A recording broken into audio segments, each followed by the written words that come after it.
Hello, we should be live, gentlemen. Don't say fuck or bugger. Welcome to Cunt flaps. welcome to FPL. Sorry, Have a beer. do we start again? We're live. I don't think it works with live. Very professional show, this one. Just say fuck or bugger. That is a quote from who's it from? Avid Marion. Vote selector Davina McCall, Big Brother. Welcome to our last live stream, my last video of the season. I'm going to still be doing these next season preview. That's completely from myself. Preview streams and game reactions. So please subscribe to keep up to date with those next season. This is an end of season review with slight difference. We're not just going to look at FPL optimized and all the boring stats that everyone has been doing for the last few days. We've got a few more. We're going to do a few things like that, like talk about our favourite players. We're also going to talk about a few other things like our most underrated content creator, our best moments in the FPL community this year. So a bit more of an holistic end of season review. Yes, so joining me for the second week running, I do believe, I've got Steve-O of Elite FPL, Andrew, aka FPL Nightmare, and Nick, aka TriggerLips. How you all doing, lads? Good? Yeah, good. Evening, Gary. Awesome. Hey, So my microphone sound all right? I should have asked before we went live. sounds alright to me, mate, yeah. So what we're going to do, we're not going to go over me, Steve-O, and Nick's team, because we did that in my reaction stream on Sunday night, and I don't want to bore anyone who watched that by doing it again. We are going to take we've all done our own videos on our teams. We're going to have a quick look at Nightmare Andrew's team because, we haven't. He was on here last week and we had a big build up to it. But I do highly recommend going out and watching his hour and 15-minute vlog, which takes various parts of the FPL community. You even get to see him lying in bed with his top off, which was, the highlight for me. And then we're going to go into, I've sent the lad, 10, 11? And you get to see my pussy. Well, there we go. Both of them. And his cat. Sorry, this is all very puerile. I do apologise. It's all right, mate. It's the end of the season stream. We'll also not keep making that joke like I did last week because it'll run out of being funny before long. So just say hello to Combe. Hi, I've got Nick from FPL Juice. Hello, mate. Savio started his late night run. FPL, I can't remember his name. Twy Media. Hippie, that's it. Hippie and PK7. So as we do go through the points, listeners, if you're listening back or listening live, do put in your answers. So, for example, when we talk about our best player, put in who yours was. All right. So to begin, I'm also using slides for the first time rather than just having X up. So we'll hope this works. We'll have a look at Andrew's team for last week. So, Andrew, I'm sure most people have watched your video, but do you want to tell us how it went? Did you win the League of Gentlemen Mini League? Well, first of all, I would like to bask in some congratulations for remembering to put my score on my graphic this week. Excellent. Very well done, mate. Very well done. Only took you to the last. Only took to the end of season. Yeah. I am. Sorry, what was the question? Sorry, I've just woken up like 45 minutes ago, and I'm full of energy, but also my brain's still not working. I've got my coffee here, so once that's gone, we're good to go. I haven't even opened a beer yet.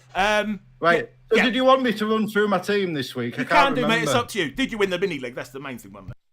Did I win the mini league? Well, you can find out exclusively on the FPL Nightmare channel. No, I'm only joking. Yes, I did win the mini league.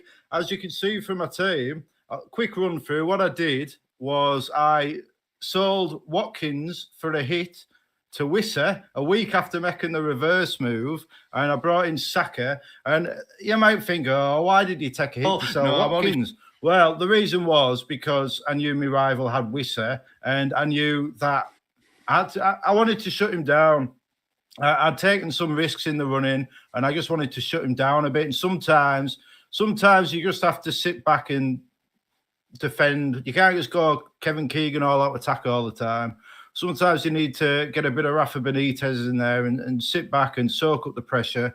So I did that. Brought in Wissa, brought in Saka because I thought he would bring in Saka because in my videos I'd said, "Oh, I can't get to Saka, and I'm so worried about him. I can't get to him." And then I thought, if he's watched these, he's going to think Saka's his safe bet. So I thought I'll take the hit and bring him in. But if you watch my vlog, I don't know is it a vlog or a vlog?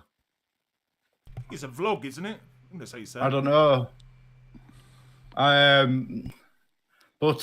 So I didn't. I've lost my train of thought again. This is poor performance. But I thought he's going to bring in Saka, so I brought in Saka. And, 61 points after the hit, decent enough score. I actually rose in the rankings for once in this running. I have finally risen in the rankings. I finished 77,500, which I'm pleased with. Fair enough. 8 or 9 weeks ago, I was up there around the top 10k, and I could have pushed on, but I got my trip strategy wrong, which we'll get to later in this video. I don't even think I got it wrong. It just didn't work out on this occasion.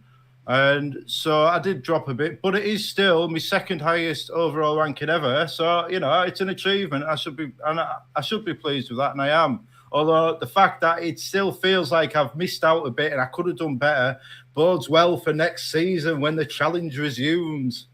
I liked your bit at the end where you went, you called everyone out at the end of your vlog, and you were like, "I'm calling Prez and Let's Talk all FPL Andy. We all need to be going for the number 1 spot." You do. Why play the game just to, it's like being a holding midfielder that passes the ball around to the better players all the time. Why wouldn't you want to be the centre forward scoring the winner at Wembley? That's what I want from this game. I want to be that world number 1. And in about 2 months, I'm going to get another chance to go for that world number 1. And I'm hunting them all. I'm hunting Praz. I'm hunting you, Nick TriggerLips. You're on the agenda, the hit list. So, Steve-O, I'm going to hope you come along as my backup man, shooting them down over my shoulders. And Gary, you can be like the reporter reporting on it all. Okay. And TriggerLips, you're number 1 target. And then once I've taken you down, I'm going to start reeling in Praz. I mean, Praz is the one. You won't need to reel Praz in. If you reach me, you've already overtaken Praz next season. Well, if I just fall short of you, TriggerLips, at least I'll be number 2 because I think next year's your year. I think that every year, but it never is. Never is. You finished 35th in the world one year. How can you say it's never your year? It was a tragic falling short of the number 1. So just briefly, Steve-O and Nick, as I said, we're not going to go over your teams, but just were you happy in the end with your, depending on which one you put more emphasis on, mini league rank, overall rank, whichever one's more important to you, or both? Nick? What was the question again? It's there. It's literally written there. Oh, that one in front of me. Okay. This is why I did them. In the end, I was pretty happy. I was kind of annoyed in the last week with my keeper being sent off. But overall, for the season, I'm pretty happy because I didn't have the greatest start. I made a lot of mistakes. And to finish 34k, I think is pretty respectable, isn't it? Yeah, it's amazing. I saw a post the other day about the number of silly things the world number 1 had done, and he'd made like 10 or 11. I can't remember. I would have got it up for the I should have put it up for the stream, but it was basically a post saying all these silly things he'd done. Like he didn't have Chris Wood. I'm just making this up for like the first 8 weeks, but he still won. It's amazing. Like if he can do that, we can all make mistakes and still get a decent finish, can't we? It's not really a mistake, though, is it? I mean, yeah. Well, no, but, objectively, another decision would have been better for those games. Yeah, because we think the winner gets everything right, but they don't, do they? It's they still had injuries and all those sort of things that we have. Yeah, there must be like a computer algorithm that's figured out like the best possible team you could get with making one transfer every week. You know what I mean? That would be interesting to see like how far that team was from the actual guy who won it. That would be quite interesting. The highest possible score, you mean? Yeah, basically. Not like the one where it's all the same players, like FPL produced, but like if you made say one move a week or whatever. You can even optimize it to be like, the best use of the five free transfers now. It'd probably be at least 100 points better than the winner, wouldn't it? Probably more than that. I'd imagine so, yeah. Because they're just captain the highest scoring player every single week. It'd have a massive score. Yeah. So, Steve-O, were you same question to yourself? Overall rank perspective, not particularly happy. It was 500k, pretty much bang on, and not happy with that at all. Even though, looking back over the season, to be fair, it ended up as an extraordinary rank. But from a mini league perspective, I mean, it shows the quality of the mini leagues I am in. But I came third in the Torbay Elite, which there are some they usually really good players this year. Normally, sorry, and this year they've just fallen off a cliff. And it's something that I've noticed in a lot of mini leagues, that players that normally do really well have done really poorly this year, and players that normally do bad have done really well. It's a really odd mix, and the players certainly this season in Torbay Elite that normally do really well have done really, really poorly. I've just stayed consistently up there. In the moderator league for Elite FPL, I couldn't believe a few of the people that I actually beat, which was quite extraordinary. The Patreon league as well, coming 7th, I think it was. I was quite surprised at that as well, with the quality of player in there. So mini league wise, happy. Overall rank, no. Yeah, so for myself, I don't really have any mini leagues I care about. You may think it's sad, but I am a sad, lonely person. Maybe I'll make my own one next year, which you can all join and stop me being sad and lonely. Be nicer to yourself. There's no need to be so hard on yourself like that, Gary. Come on. In terms of overall rank, so I will say, I mean, I did talk about it in the stream. As anyone who's been watching these will know, my goal was to get into the top 100k, and I gave it a really good push at the end, but I just missed out. I'm on, I think, 105k, 3-4 points difference. So, I mean, I'm not happy, because I always say that my goal is top 100k, but I can't say I'm like terribly depressed about it either. You know what I mean? I gave it a good run, and as we'll get on to later, considering I had my worst ever start to a season, I was at 5 million in about November. I'll take it, but definitely want to improve for next year. So just say, Hippie saying, did my knackers with a barber clip it earlier? No, God, I'm at risk taking FPL Nightmare. I've got no idea what he's talking about. Shaving his pubes. Oh, okay. All right. Use that. What's that thing that eats it? Veet. Use that instead. The stuff you put it on. Is that something you've done before, Gary? I use Veet on a part of my body, but not that part.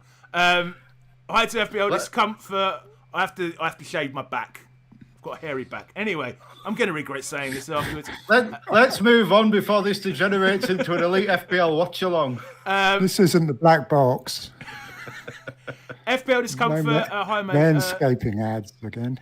Shocking season. At least entertaining Game Week 38 in history. Yeah, we talked about that in the reaction stream the other night, didn't we? It was the lowest goals for at least... Did we figure out 15 seasons? Lowest number of goals for Game Week 38. Hi, Ricky, saying hello as well.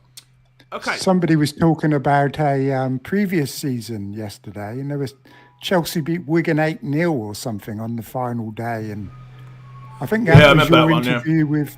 That was your interview with Granville, wasn't it? Oh yeah. That came out yesterday. He said it was an 8-0 for Chelsea. We didn't have any games like that, did we? Haven't for a while, I don't think.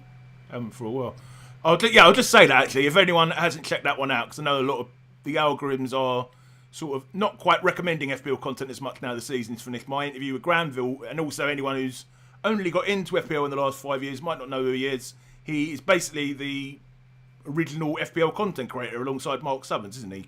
Created the Scoutcast with Mark Southerns. So I spent about an hour and a half chatting with him about the history of Black Box, etc. So I just want to say that was absolutely fantastic, that interview. Everybody should go and watch that. Thank you, mate. Brilliant. Yeah. I thought it was the best one in the entire series. He was just so relaxed, and talking quite honestly, wasn't he? He didn't really hold back, I think. Mate, Gave us a few tips as well that we might see some changes next season, didn't he did. Yeah, he's he? obviously. He seemed to be in the know. Well, he seemed to start saying it, and then he quickly stopped because then he started mentioning Mark Southern's. What do you call it? It does sound like Mark is actually the coalface, isn't he? Where he's actually influencing the way the game is actually going to be. So that's just where we want him. Granville said he signed. What do you call it? Disclosure agreement, which usually only Vince McMahon employees have to sign. One for Steve-O there, but the old Boris Johnson super injunction.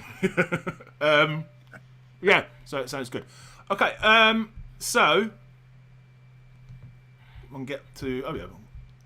So what we're going to do now is I've sent the lads 10, 11 sort of talking points or questions, which we're going to talk about to sort of give our views on how the season has gone as a whole. So I'll ask each of you in turn what you think. Steve-O has written notes, which is always a good sign. And he's got his notes. Yeah, do let me know what you guys, your thoughts are on each of these questions in the chat as we go along. Okay, so I don't know who wants to start. Shall I start with this one? Because it's going to be quite difficult for me to answer this one, to be honest, because I can't really think of many great decisions or moments I had this season. I was 5 million. I was at my worst ever season rank in game week. At Christmas, basically, I was still nearly 5 million. Wow. And it's funny, actually, I interviewed FPL Mate, and he said to me, be cool, be calm. Be honest, where are you going to finish by the end of the season? And I said, 100,000, top 100,000 probably, if not top 200,000, which is exactly where I've ended up. But I think, so I was at 5 million, then I managed to battle up to 500,000. And as Steve will know, because I was on Elite FPL doing streams at times, I was stuck at about 500,000 for about 11 weeks. And then I played my wild card in game week 30. And I slowly managed to chip down. And maybe if the season had gone a bit longer, I would have got the top 100,000. So I think I'm going to say my best decision was wild carding in game week 30. And the players I got in and the strict chip strategy that I decided on sort of worked. And my favourite moment, probably the assistant manager on Glasner in game week 26. That's the only time I can ever remember actually really cheering on a result this season. Steve-O? Yeah, I'm not going to go through. I've literally gone through every single game week. It took me about half an hour to go through each one and just reminding myself of various things. And it's not great reading. I found it quite boring, to be completely frank, because there's nothing that stood out where I was like, oh yeah, I really enjoyed that. A lot of it, to be completely frank, is captaincy picks that have completely gone the opposite swings. The day that I met you, Gary, is the perfect example of a captaincy swing that really fucked me over. Okay, just say, Steve, and it was when the next question is your worst decision of the season. You sound like you're going on a. No, that ain't my worst decision. I'm just making the point about going through a while. That's Steve-O's worst decision. The game weeks overall, and it was something like March the 9th I met you, and it was Chelsea at home to Leicester. And Salah or Liverpool were at home to Southampton. And I'm chasing, so it's got to be Palmer. Palmer at home to Leicester. And basically it turned out to be one of the most ridiculous decisions on the planet, where the swing was 13 points. Salah got 15 that day. Palmer got 2 because he had a penalty save, his first penalty ever saved. And I had a game week rank. This is game week 28. Of 9 million. And that day was one of those where it was a realization, especially when I look through all the game weeks and I think, Christ almighty, these swings have been massive in this game for me this year. If I'd have just gone that one player difference and gone with the more popular pick, I'd have probably been about 300k this year. And So the point being is that looking through a lot of the game weeks, I'm like, nothing's gone well. But there are a few bits where I was like, oh yeah, I completely forgot. I remember on streams going bonkers about the fact that I was going to captain Ahmad against Southampton on a Monday night evening. Never did. And Ahmad went and got a hat-trick. He got a hat-trick that evening. Didn't you say that when we were both on FPL Juice for that time? I'm sure that's when you made that call. I don't know. But I do remember me going on and on and on about it. But the irony is that Ahmad, he got the hat-trick within, the last 15 minutes or something of that game. It was a really short period of time. The recent double game week with Aston Villa, and I was one of the very, very few people that actually had Rashford and Watkins. Everybody was like, no, don't bother, useless. What on earth are you doing picking Watkins? You're an idiot. Turns out they were two of the best assets to get during the game week. Picking Eze over Sarr for our double game week plans for 33, I think it was. And moving forward with Eze, that turned out to be a really, really good decision making. But I think certainly my moment of the season has got to have been when Rashford scored for Aston Villa and Watkins also did really well in the double game week. That was when I really kind of was when me and Ray were just like, it's finally turning. It's taken 33 game weeks, but it's finally turning. You did have a bit of a comeback towards the end of the season, didn't you? Maybe not the last couple of weeks. 9 out of 10 green arrows. Yeah. Cool. 9 out of 10, which is very, very good. How about yourself, Andrew? Sorry, I should have coughed while my microphone was turned off when I was vaping. Right, well, when you said your best decision / moment of the season, I didn't know if you meant decision or moment or decision Either and one. moment. It was just, I put two in case you couldn't think of one. Right, I've got three decisions. Two of them are just captaincies. One, there was in game week 21, I captained Isak when everybody else went Mo Salah, and I got 32 extra points, and I was absolutely buzzing, especially with it being Isak, because that was at the height of Salah mania. And here came Isak like the ultimate warrior, shook all the ropes up and got me up them rankings. So that was one nice one. And another one was in blank game week 29 when everyone went for Haaland, despite him not scoring a double figure haul in 20 game weeks. Everyone went for Haaland, and I brought in Bruno Fernandes, humbling Bruno Fernandes. And I got 34 points, and I was buzzing off that. But I think my best decision was my game week 10 wildcard, because I'd hyped it up for so long. And my first video that really got any attention was the one where I called out all the big names for getting sucked into this hive mind of we have to wildcard in game week 6. It's all about game week 6. And throughout the week you could see it all. I think Big Andy said he was going to do it. And then one by one, like dominoes, they all fell. And FPL Harry, he had a great team. And I put his team up on my video, why are you wildcarding this team? Your team's great. And then you just know he's going to do it, and he did.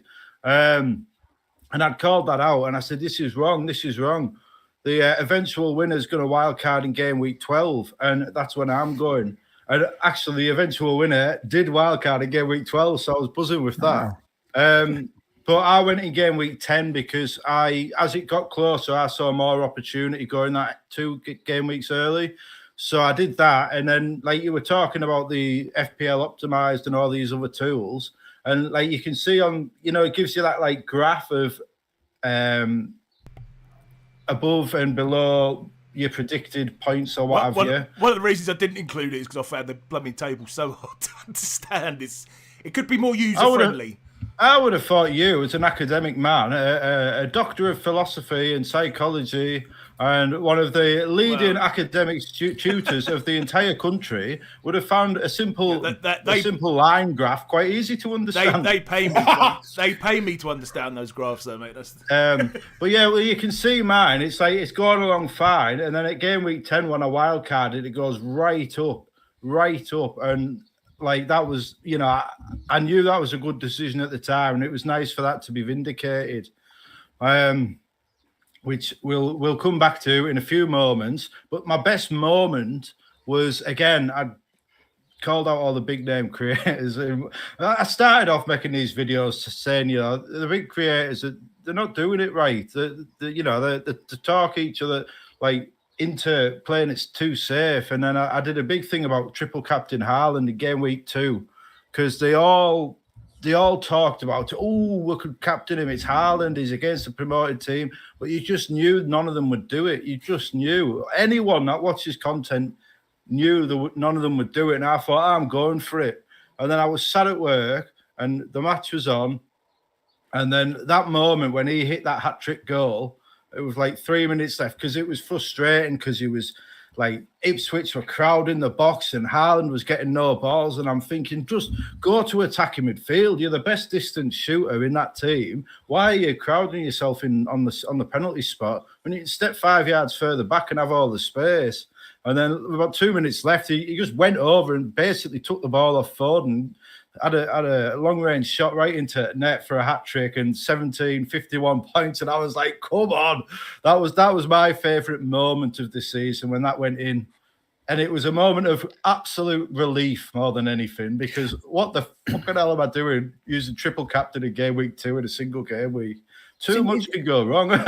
It's interesting you mentioned moment of the season because actually that Fernandes in blank game week 29 was the saviour for a lot of people that particular game week. And for him to come through with 3 attacking returns, 2 goals and an assist in that game against Leicester out of absolutely nowhere.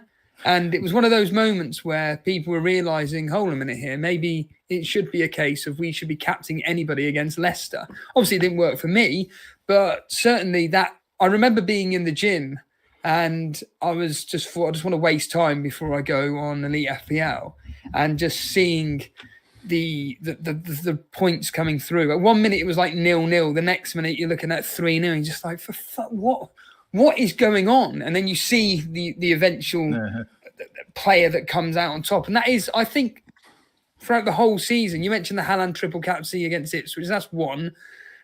Salah triple captaincy in double game week 24, I think it was, which Nick did. You got the Fernandes one. And that's, off the top of my head, that's probably the only ones that stand out for me, off the top of my head, that were quite pivotal within the game itself. Trigger's getting a bit impatient here. He's putting in the chat, when do I get my turn? Trigger! Just interrupt. We'll happily defer to you whenever you want to speak, Trigger. We're like the potatoes and the salad, but you're the steak. We respect our elders. Had you finished, Andrew?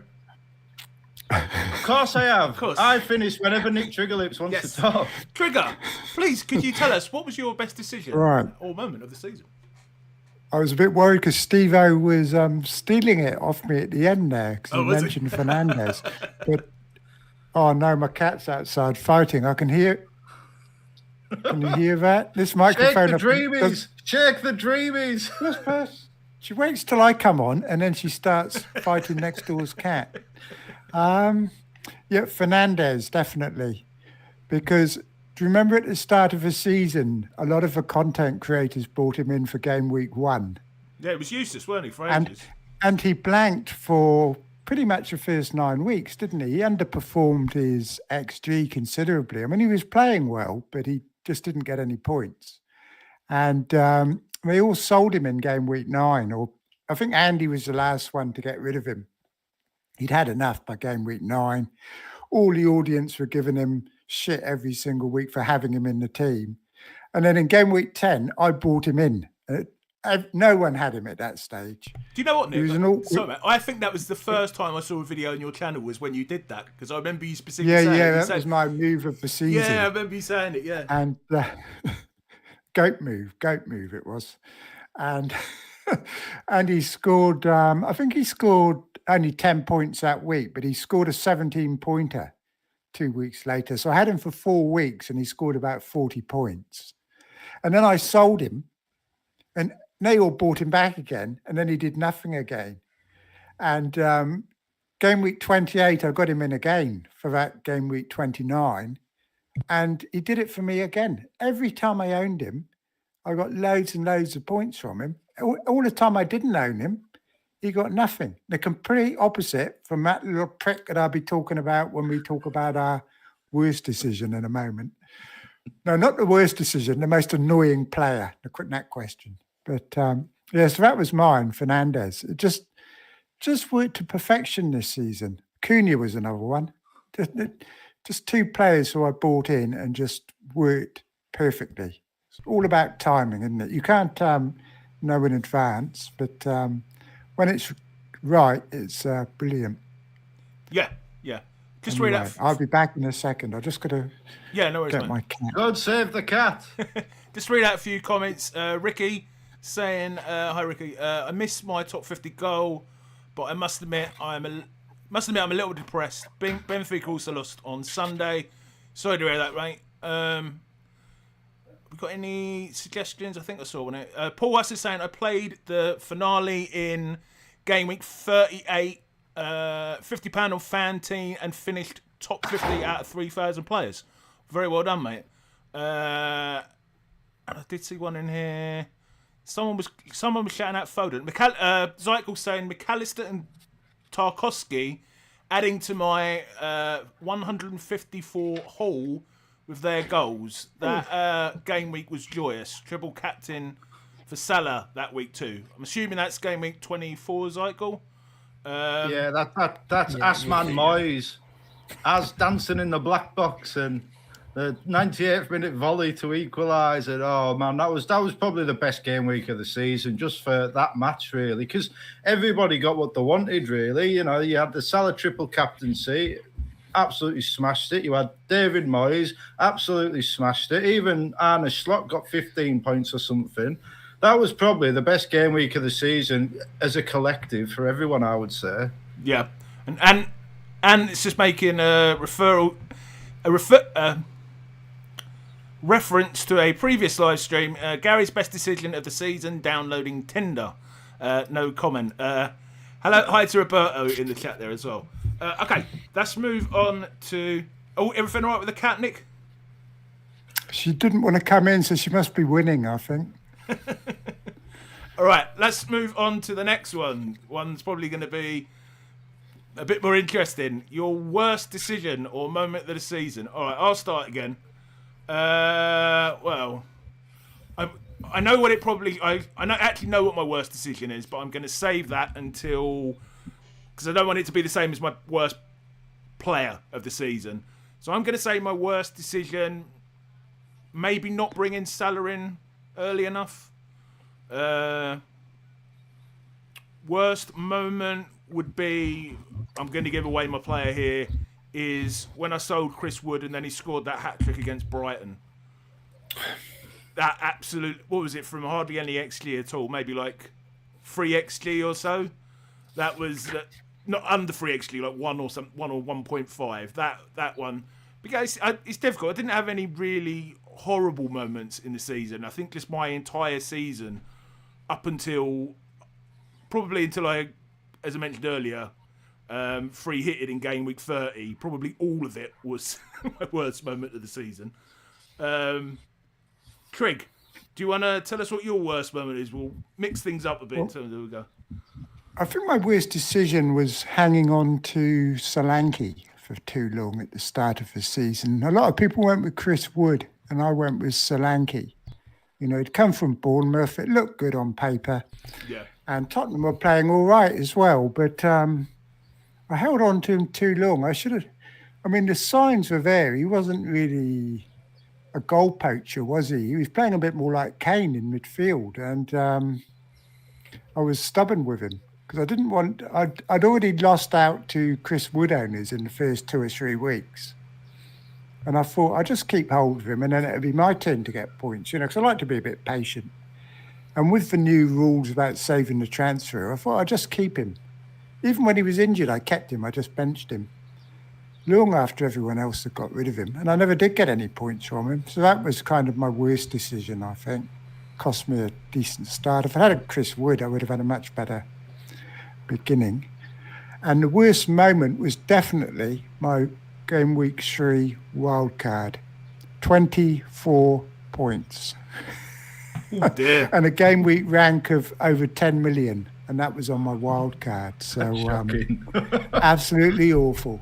Absolutely awful. I was nearly the worst in the world, literally, playing my wild card. I only beat about 2,000 teams, I think. And people that were trying to get a low score would have scored more than I had that week. But they're my two worst things. I'm going to learn from that next season. I'll be talking about that later, probably. It's funny because like when you make a wild card and it doesn't work straight away, you always say to yourself, "Oh, I've made the wild card for the long term. It wasn't about one game week; it's for the long term." But I always think, well, funny you thing could is just that had it a did week work. later. Huh? That did work because the following week Palmer got 4 goals and I had him. So Well, there you go. you know. But you could have just brought him in the week after on a game week 4 wild card, couldn't you? Yeah, I know. My wild card was still awful. I can't say Palmer rescued it. It was absolutely, what a horrible feeling it was. It was the lowest I felt in FPL for years, I think, because it was only game week 3 and it felt like my season had already over. But you see that I finished 34k, so it's still possible to. But, you know, without that, might have done even a lot better. You never know, do you? So Zeichel's saying his last wild card. Gary's muted, so I'll go with mine. My worst decision of the season was probably, like, for outcome, you look at my chip strategy when I went for, like, I played for the game week 36, game week 37 free hit from my second wild card, and it didn't work because Aston Villa lost. But again, I don't think it was a bad decision because if Aston Villa had won that cup game, I feel like I really would have made a lot of gains late on. But I think that the decision I regret the most was getting Nicholas Jackson on my game week 10 wild card and not getting Cunha, because like Jackson, he had like all them green fixtures and he did absolutely nothing. And then Cunha was just getting like 30-yard screamers every week, and it was so frustrating. I think surely this week is, now it's Nicholas Jackson. He's got Southampton this week. This is where it pays off. And then he doesn't play against Southampton. But you can't sell him because he had like West Ham or something the week after. And then it's like, oh, it's all right. He's got Leicester. And then he's benched for Leicester as well. And it's like, what is going on? I think even Chelsea have regretted buying Jackson. Absolutely shocking. He needs to get a goal tonight to justify himself after nearly costing us Champions League football. Was it a conference final tonight? Yeah, it's in another hour and 20 minutes and 10 seconds. Oh, cool. Okay. I'm really hanging out for that. I can always have it on delay if it's overrun, so it doesn't matter. But I'm really looking forward. It's going to be a tough game. They're a good side. Who are they playing? They've only lost twice in 20 days, in 20 games. Who are they playing, mate? Pellegrini's their manager. Who are they playing? Real Betis, I think it is. Oh, okay. Yeah, they've got Pellegrini's their manager. Isco's playing, and they've got some good players in there. They're not bunnies. They finished about 4th in La Liga. They're better than that team that should have knocked United out of the semi-finals of the Europa. Steve-O? So it's going to be interesting. Your worst decision or moment of the season? Can you sum it into one? If you go back to game week 1, it was always a decision about, do we go Salah and Haaland? Do we only have one of the other? And I made the stupid mistake of just going Haaland only and thinking that Jota, along with double Liverpool defence, would do me justice. It didn't. It was absolutely hopeless. And as we know, each week Salah was basically getting double-digit hauls every single week. And I've got it here where in game week 8, for instance, I had once I decided to get Salah back in game week 7 for a -4, where ironically he does nothing and Haaland did nothing. The following game week I captain Haaland against away at Wolves. He does nothing. Salah gets a double-digit versus Chelsea.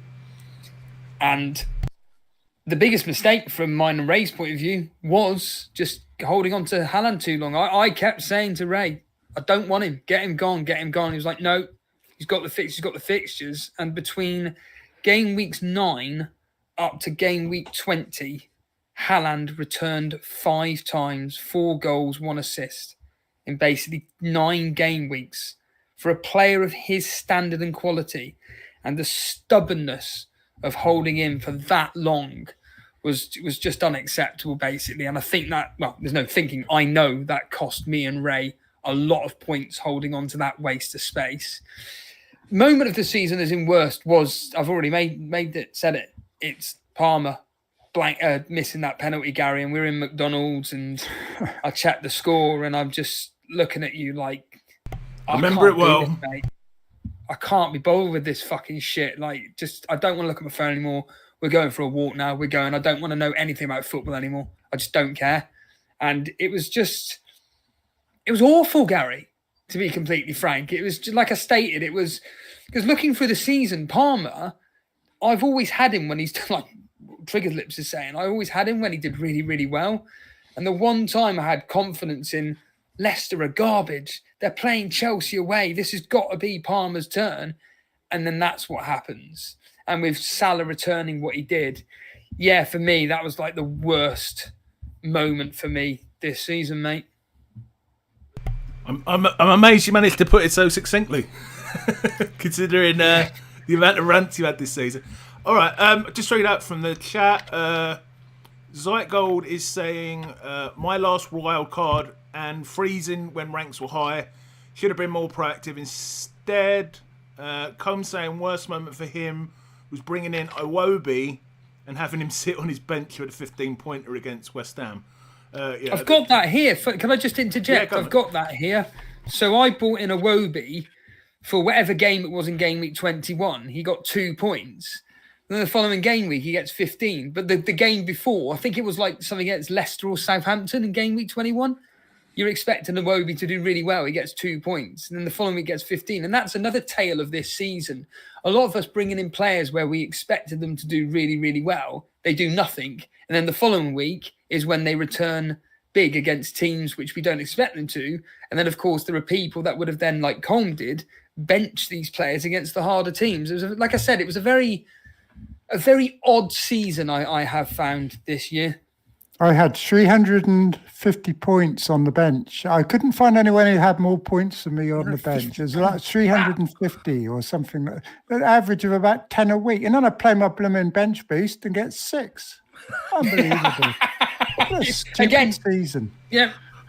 Says it all.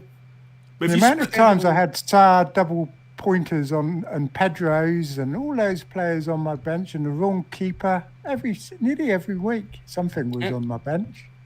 300 divided by 38 is 8 points. So that means you had 8 points on average on your bench all season.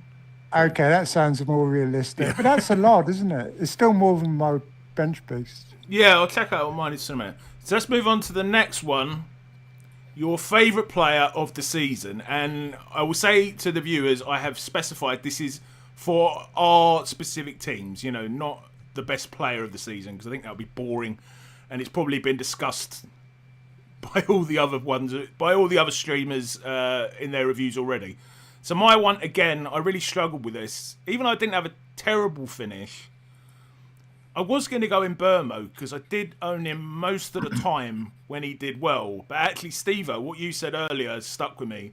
I got Eze in and Saar in that game week 30 wildcard, and as a differential, because most people owned in Burmo for a lot of those big scores that he got. Plus, he did let us down a bit with captaincy towards the end. So yeah, I'm gonna go Eze for my one. Andrew, who's your favourite player? My favourite player is Alexander Isak, just because it has been so long since Newcastle have had a genuine top-class FPL operator that it's just been a delight. You know, he got me captaincy points. He's beat Salah for me on multiple occasions. And it's just always so nice to look at my FPL team with a Newcastle's main man in the team, knowing that he's going to do the business. So for that reason, it's Isak. You know, I've had other players, but nobody really stood out for me this season. I didn't have Cunha when he went wild. I mean, I could say like Bruno Fernandes for that captaincy in 29, but it's like one game week. You know, it's But Isak consistently, it was just always nice to have an elite Newcastle player that I could captain and back against, and especially when he gets 11 or 12 points against Liverpool, and he's getting double figures against Arsenal and against Chelsea and against all. It's so nice. Like after years of like Dwight Gale and Leon Best. Yeah, Daryl Murphy. Now we've got Alexander Isak, and he's my number one pick every year, and I love it. Yeah, there was no one. Me and Andrew are both Newcastle fans. For people that don't know, my accent gives it away. But there was no one. I mean, there was Gordon, mate, and Trippier, but there hasn't been we haven't had like a consistent. You got to have him in your team type player. I don't think probably the entire time I played FPL till this season. Yeah, for a long time. It used to be that I enjoyed the seasons we were in the Championship the most, because then I didn't have to keep signing players to play us. I suppose another one would be Jacob Murphy for similar reasons, but just because he was came from nowhere, he's been in Newcastle like 8 years or something, and he's done absolutely very little, and then he just come in and he's like, people go on about Morgan Rogers, what an elite asset Morgan Rogers is. Jacob Murphy outscored him. And you wouldn't believe that. Yeah, he outscored Morgan Rogers. Yeah. And he didn't play every match, and he wasn't first choice for the first 15 game weeks or something stupid. So that's how good Jacob Murphy's been, and it was just lovely. Although I could never trust him the same way as Isak. Like it was always, is this the week that Murphy's run ends? So there's always, do you bench him? Do you not? But I did enjoy, and also Wissa. I thought I talked before about getting Jackson over Cunha and how it hurt me. But I had Wissa on that run as well, and Wissa kept me in it, because he nobody had him at the time, but he was just doing enough to keep in touch with Cunha. I think they actually scored about similar points over that time frame, and it was nice. And obviously everyone's on him by the end of the season, but for that period when everyone loved Cunha, I had Wissa, and he was probably just as good, but under the radar because he was scoring from 2 yards rather than 25. Steve-O? Yeah, I'm in agreement with you, Gary. Eze. Honourable mentions. Yep. I had Gabriel Jesus in there.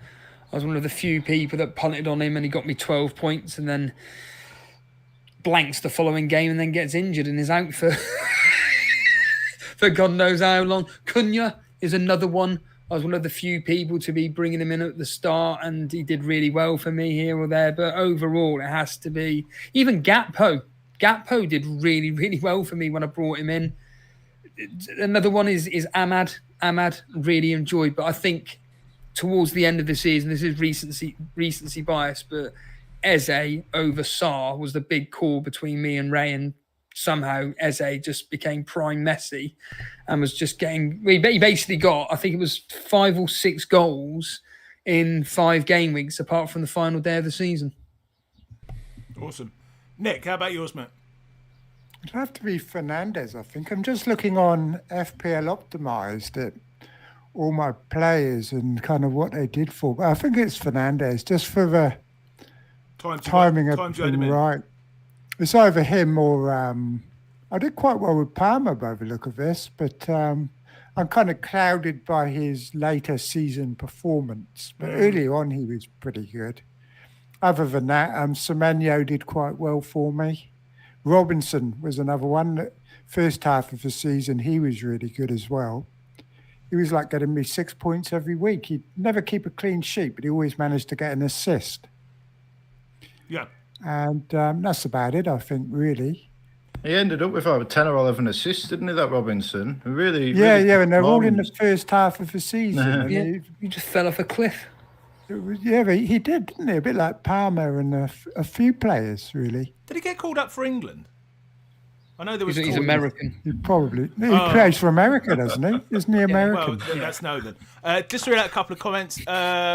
Roberto's saying favourite Chris Wood. I'll give my opinion on him in a minute. Hippie, I don't know why I keep forgetting your name, mate, is Williams of Nottingham Forest. Zeichel goes to the duo of Imbermo and Visser. I think that's quite a good shout. Another Gravy Dave is saying Bowen or Eze. Yeah, Bowen's a decent one, isn't he, for the end of the season?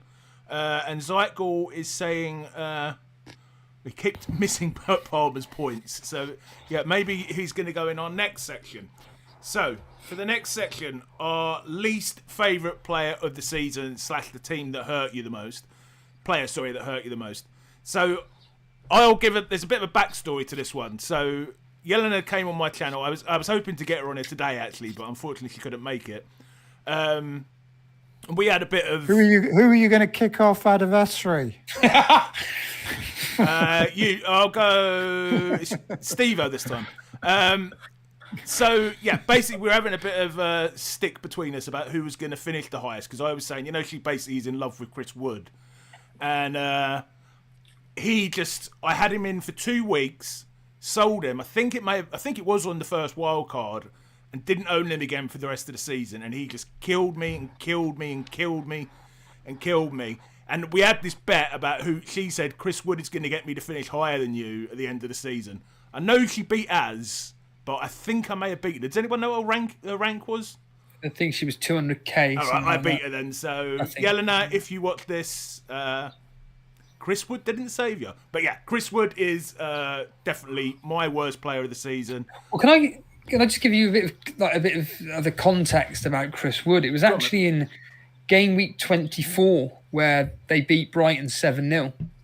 And I sold Chris Wood in game week 23 for Gakpo, where he got 16 points and Wood got 2. Me and Ray are thinking, we found the cheat code here.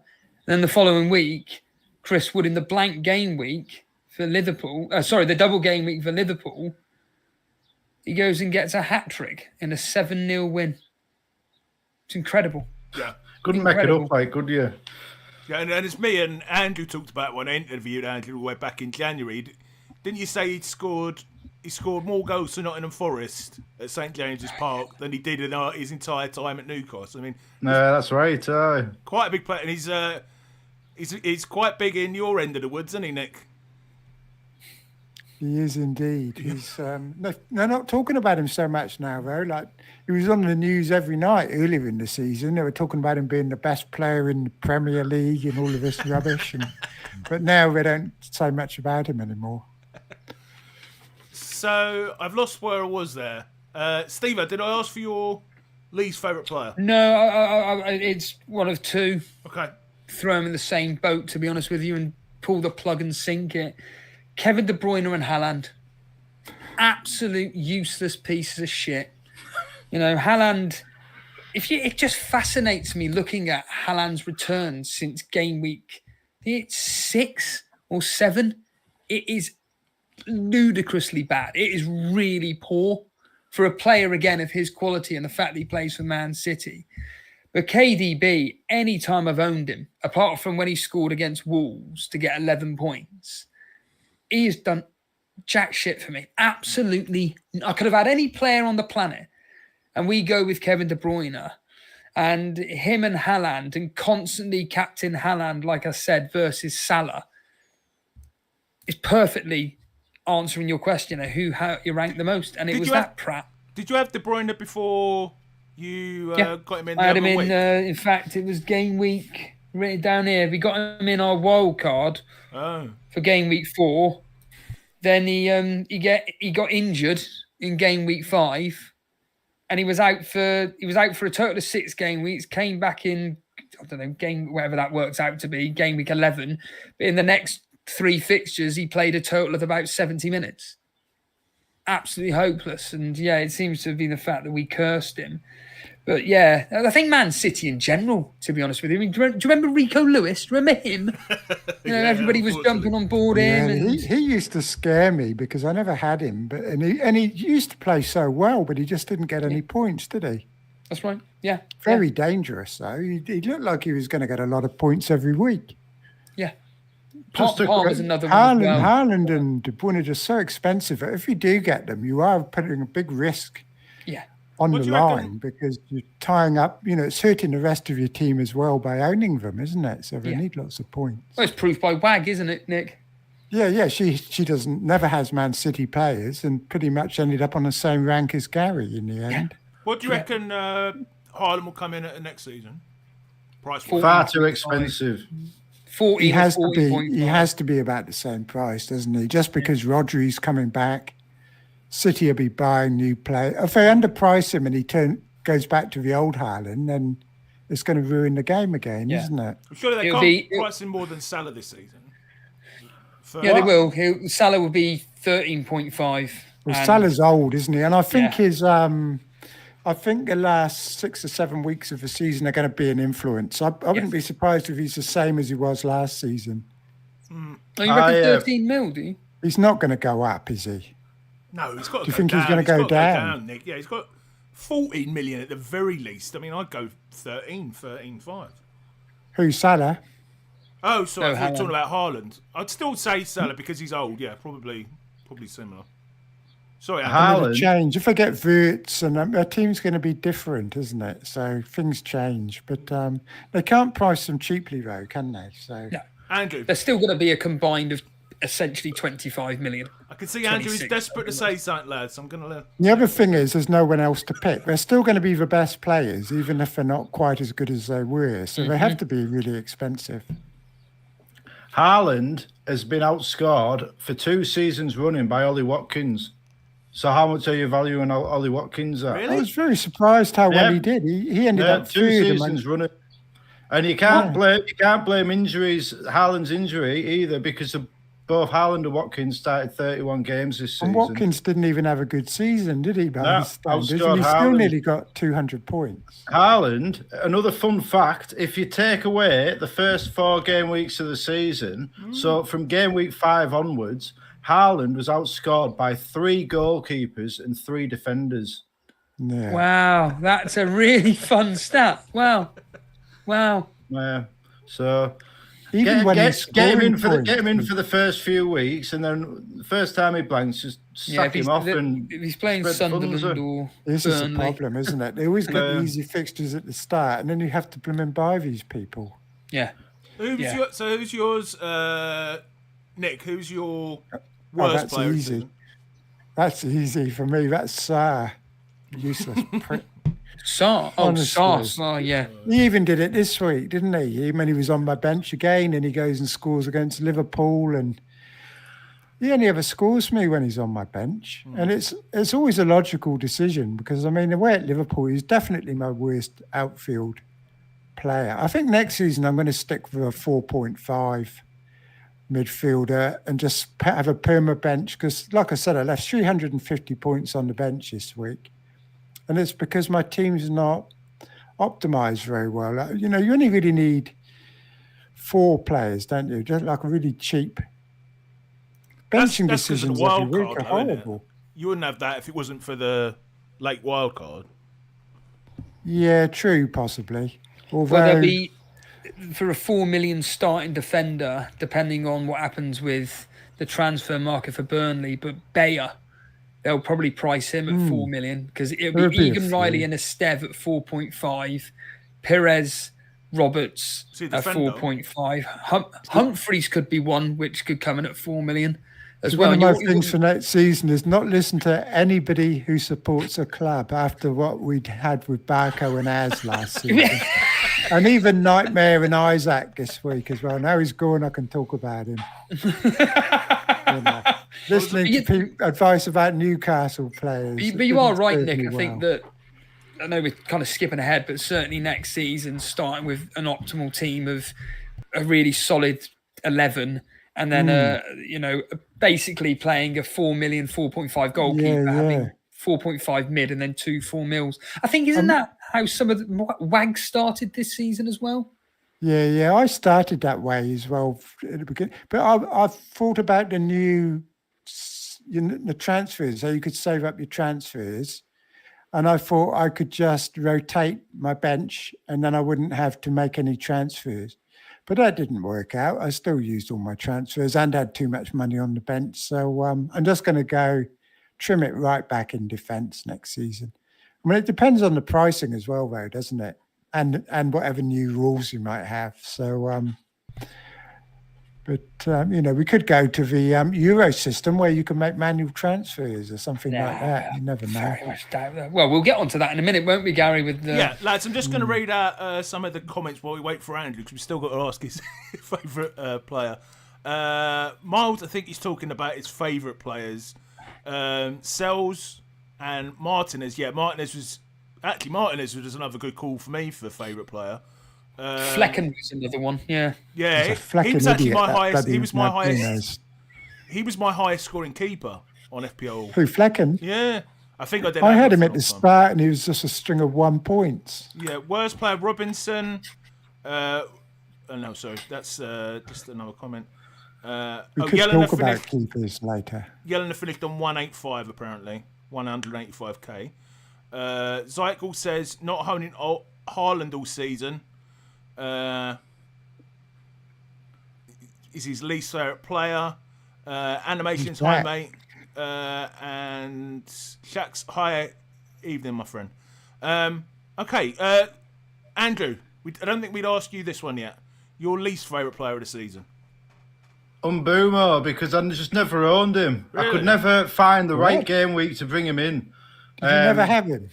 I think I got 78 points of his 236 points, and 10 of those were captaincy, like doubles. So I got 68 from his 238 points, and it's just like every week, it's like, I can't get him this week. I've got something else I need to do. I can't get him this week. I can't get him this week. I want him because he's got enough for 2 goals. I need to get him in, but this player needs replacing. Oh my God, I'm stuck with Cole Palmer. I need to get somebody else. There was always something else that needed addressing. So I couldn't get Mbeumo in, and he just kept punishing and punishing. And like, to be fair, I think he's done really, really well because like you forget that Brentford lost their absolute talismanic main man at the start of the season to Saudi. Nobody even remembers Ivan Toney's name because Mbeumo and Wissa have like absolutely stepped up.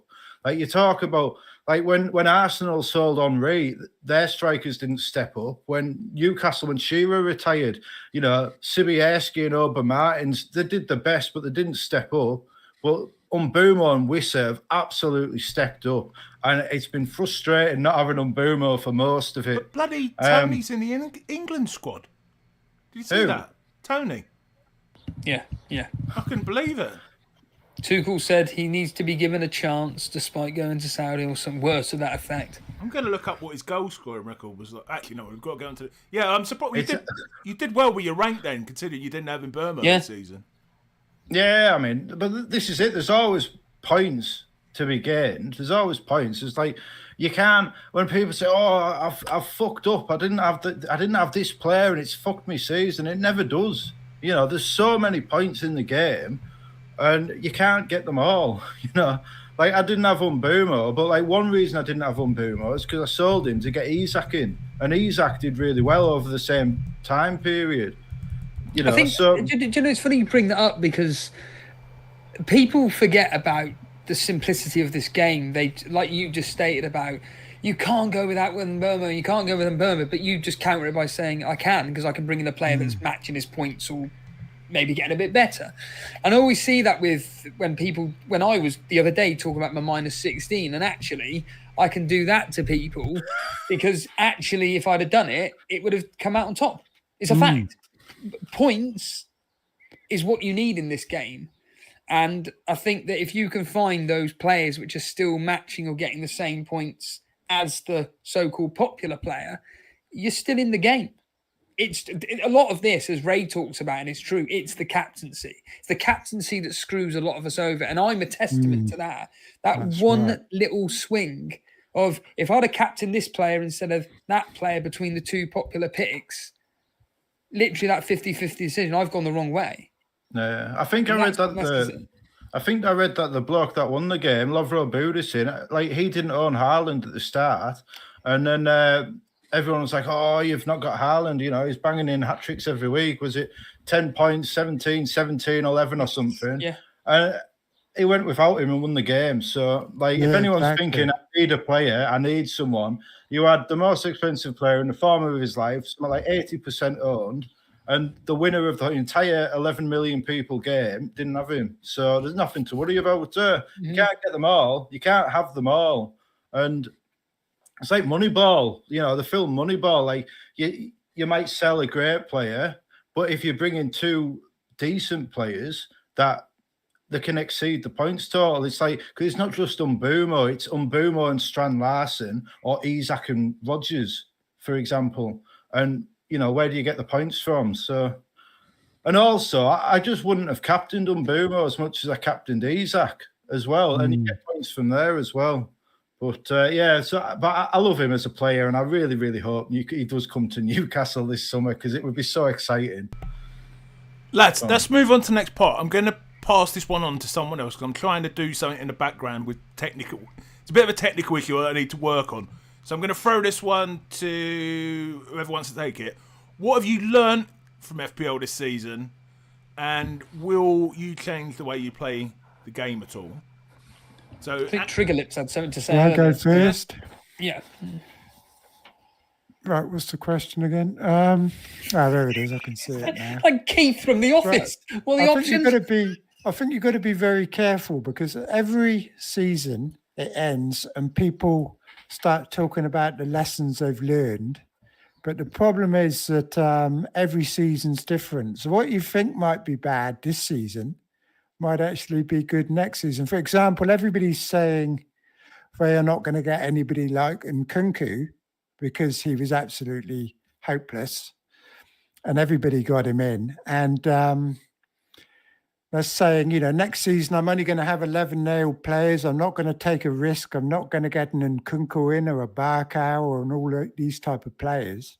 But sometimes they actually pay off really big. Like I remember Michu years ago for Swansea got me off to a flying start. I was in the top 1,000 after a couple of weeks just because I went with somebody who hadn't even played a game in the Premier League before, and he got braces and hat-tricks. And so, Nkunku didn't work out, but he was like 6.5 million bought to be a striker at Chelsea who'd looked really good in pre-season and everything, and it just didn't work out. But there's no guarantee that whoever Chelsea buys a striker this season or whoever else they buy or another club isn't going to work out this time. So I'll still be taking a flyer on one or two players at the start because you really do need a good start to the season. Everybody's saying they're just going to tuck in and copy the content creators and all that type of thing next season.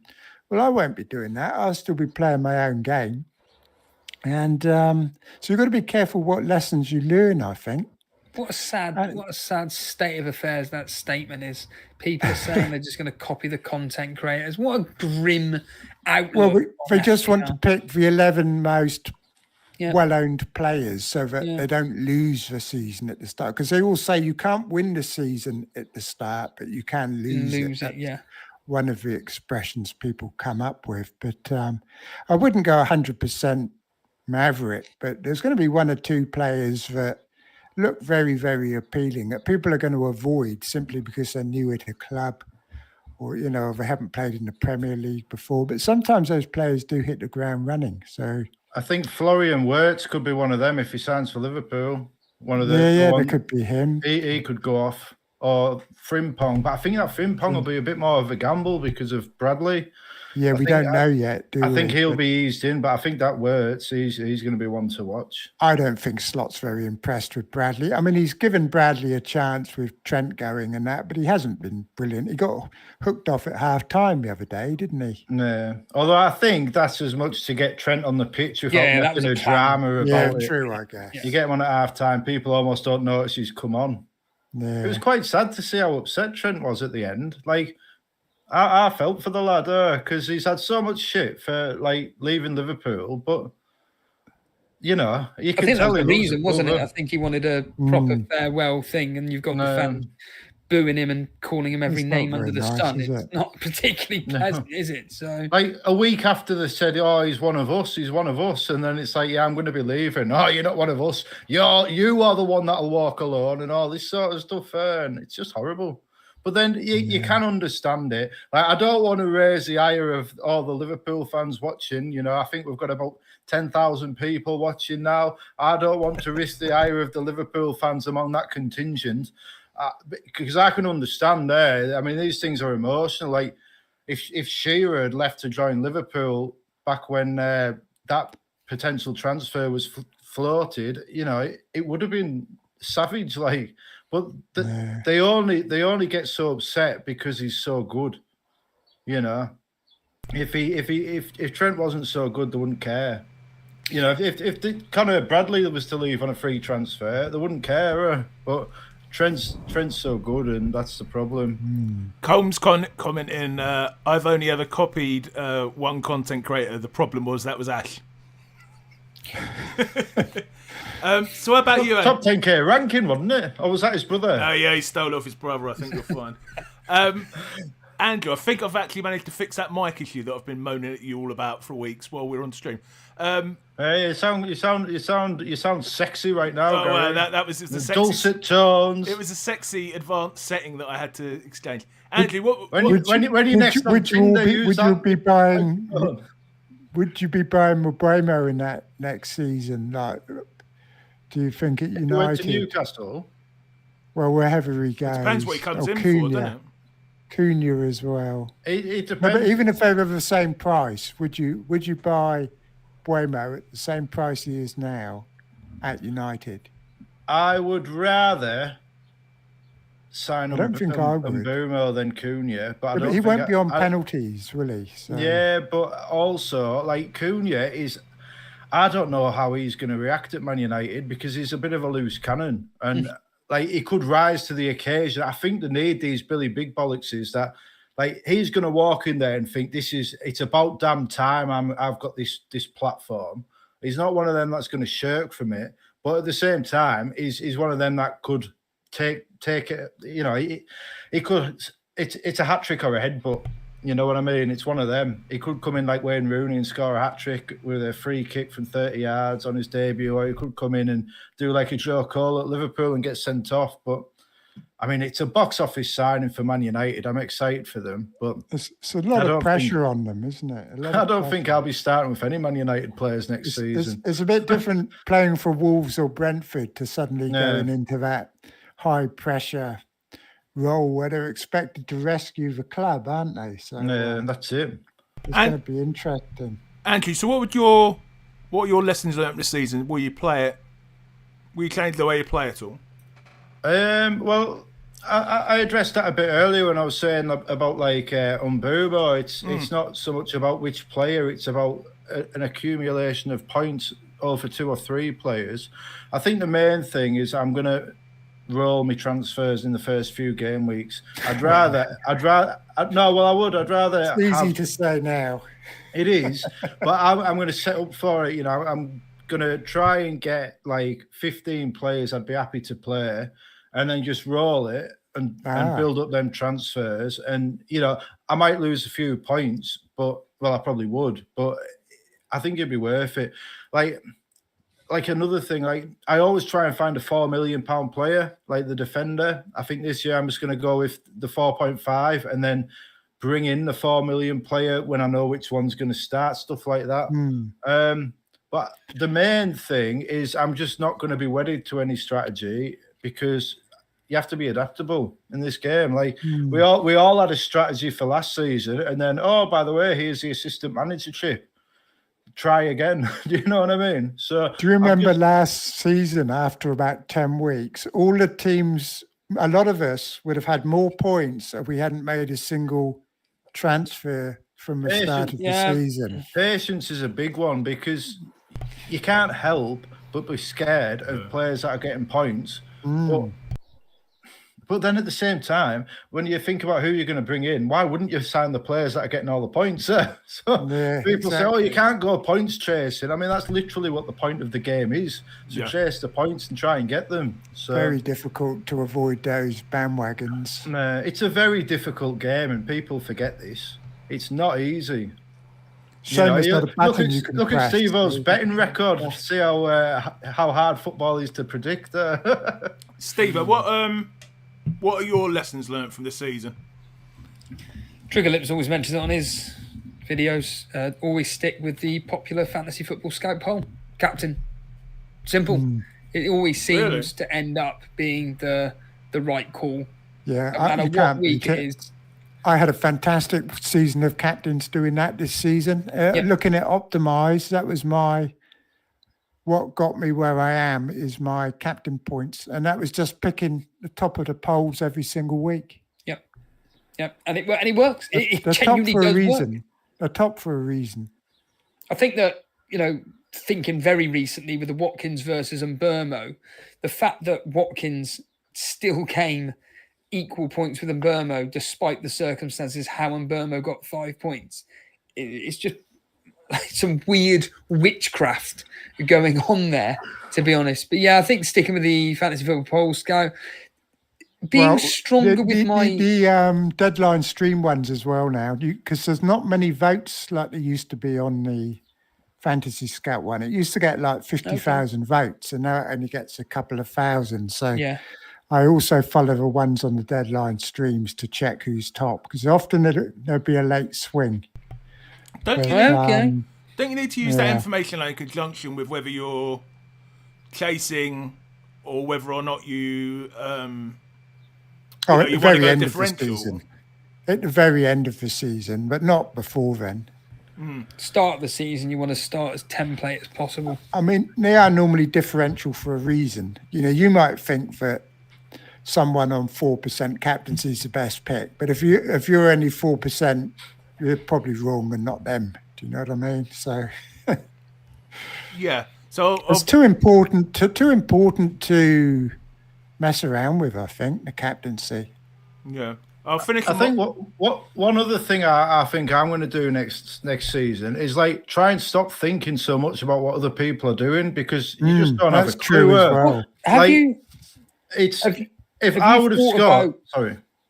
Just to add to what you're saying, and this is a genuinely serious point because it did really help me. Have you thought about just legitimately just sacking off watching FPL content and just focusing on literally your favourite content creators in the sense of who genuinely bring you joy, and then except FPL have a beer, to the of course. side? Steve-O, I will never stop watching those beautiful guns. But it's true. I do think that subconsciously, a lot of us, including myself, we get swayed by what very good players within the fantasy football community do. And the idea in our head is, I want to do this. And then these particular individuals who are doing very well at the game say, you don't want to do that, you want to do that, you want to go with template. You then go, yeah, you know what, they're right. Go with the template, and then surprise, your gut feeling actually comes through, even if it's by beating that particular player by 1 point. I do think subconsciously a lot of us do get swayed by FPL content creators. You do, and a lot of the time, like last season with Fernandez, a lot of them weren't even mentioning him, even when he was getting 17 points, because none of them could fit him in their team because their structure didn't allow them to have him in their team, so they simply didn't talk about him. They were all scared of him, but they just kept quiet because they didn't want people buying Fernandez because he was doing so well and they couldn't afford him themselves. So, but you do get swayed. I get swayed sometimes. It's difficult not to, isn't it? Sometimes you'll hear a very good argument now for why a player is better than the one you choose, and you think, hang on a minute, they're probably right. But it's not easy to ignore what other people are doing. Yeah, I wasn't really. I agree with all of that, but I wasn't really meaning it in that way. It was more in the sense of I find myself thinking, these players are like Watkins. Everyone, I think people are going to go for Watkins, so I'm not going to go for him. Or at the end, I thought, my rival, he's going to sign this player, so I'm going to sign him and shut him down and stuff. And I feel like what I really need to start doing is just picking the players I think are going to get the most points, irrespective. If I think Salah's going to get the most points, I should pick him as captain, even if everybody else is picking him and it's a great week to go against him. It doesn't matter. I just think too often I try and think of how can I beat everybody else rather than how can I get the most points. And of course, getting the most points is how you beat everybody else. But it's like too often I feel like I treat the game like it's a head-to-head, but me versus like 10 million people who I don't actually know what they're doing there. But in that moment, you can't help it. So that's a big thing for me next season, just to try and focus on the players I think are going to get the most points. Well, I'll give my points now, having played around with the volume and gone back to exactly the same problem I was having in the first place. I think my lesson is to stick with the process. No, because I panicked at the start of the season. I will admit quite openly that I'm a big fan of FPL Review. I think only this season I learned there was a button you could push where it did suggested transfers. I don't like that button. I wish I'd never discovered it. I like looking at FPL. Where's this button? It's just on the website. Only this season, Not last year when you got 3,000 in the world. Honestly, it was only after that you got it, and that's where it's all gone wrong. Well, it only optimises it. You can see all the same information. You can see the suggested points, etc. That just optimises it. But I think it was much better for me just to take a look, like I used to with FPL Scout. The suggested points for a player over the next 6 game weeks. Okay. Rather than saying FPL Review, what do you? Because as soon as it gives me a suggested transfer, then that's in my head. It doesn't mean I always follow it, but it's in my head. And I just... Oh, you're talking about the transfer solver. Yeah, exactly. I wish I hadn't touched that.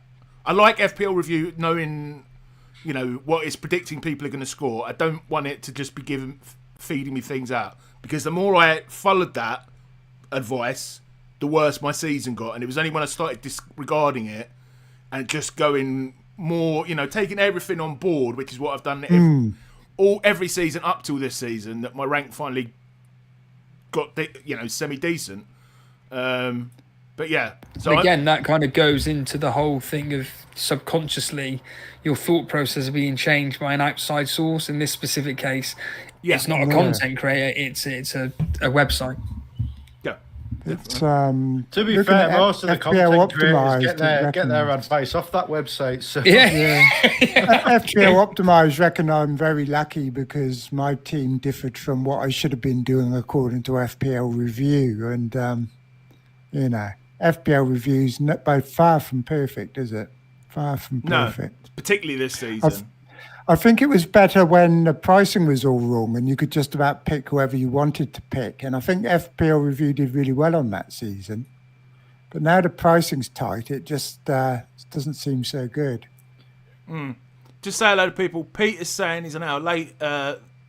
You're welcome, mate, to watch the stream back later. Very welcome good to have you here. Mark saying I'm going to treat rolled transfers like 4 extra points on my score because they'll likely prevent taking hits later. Yep, that's a good tactic, I say. Fabio Borges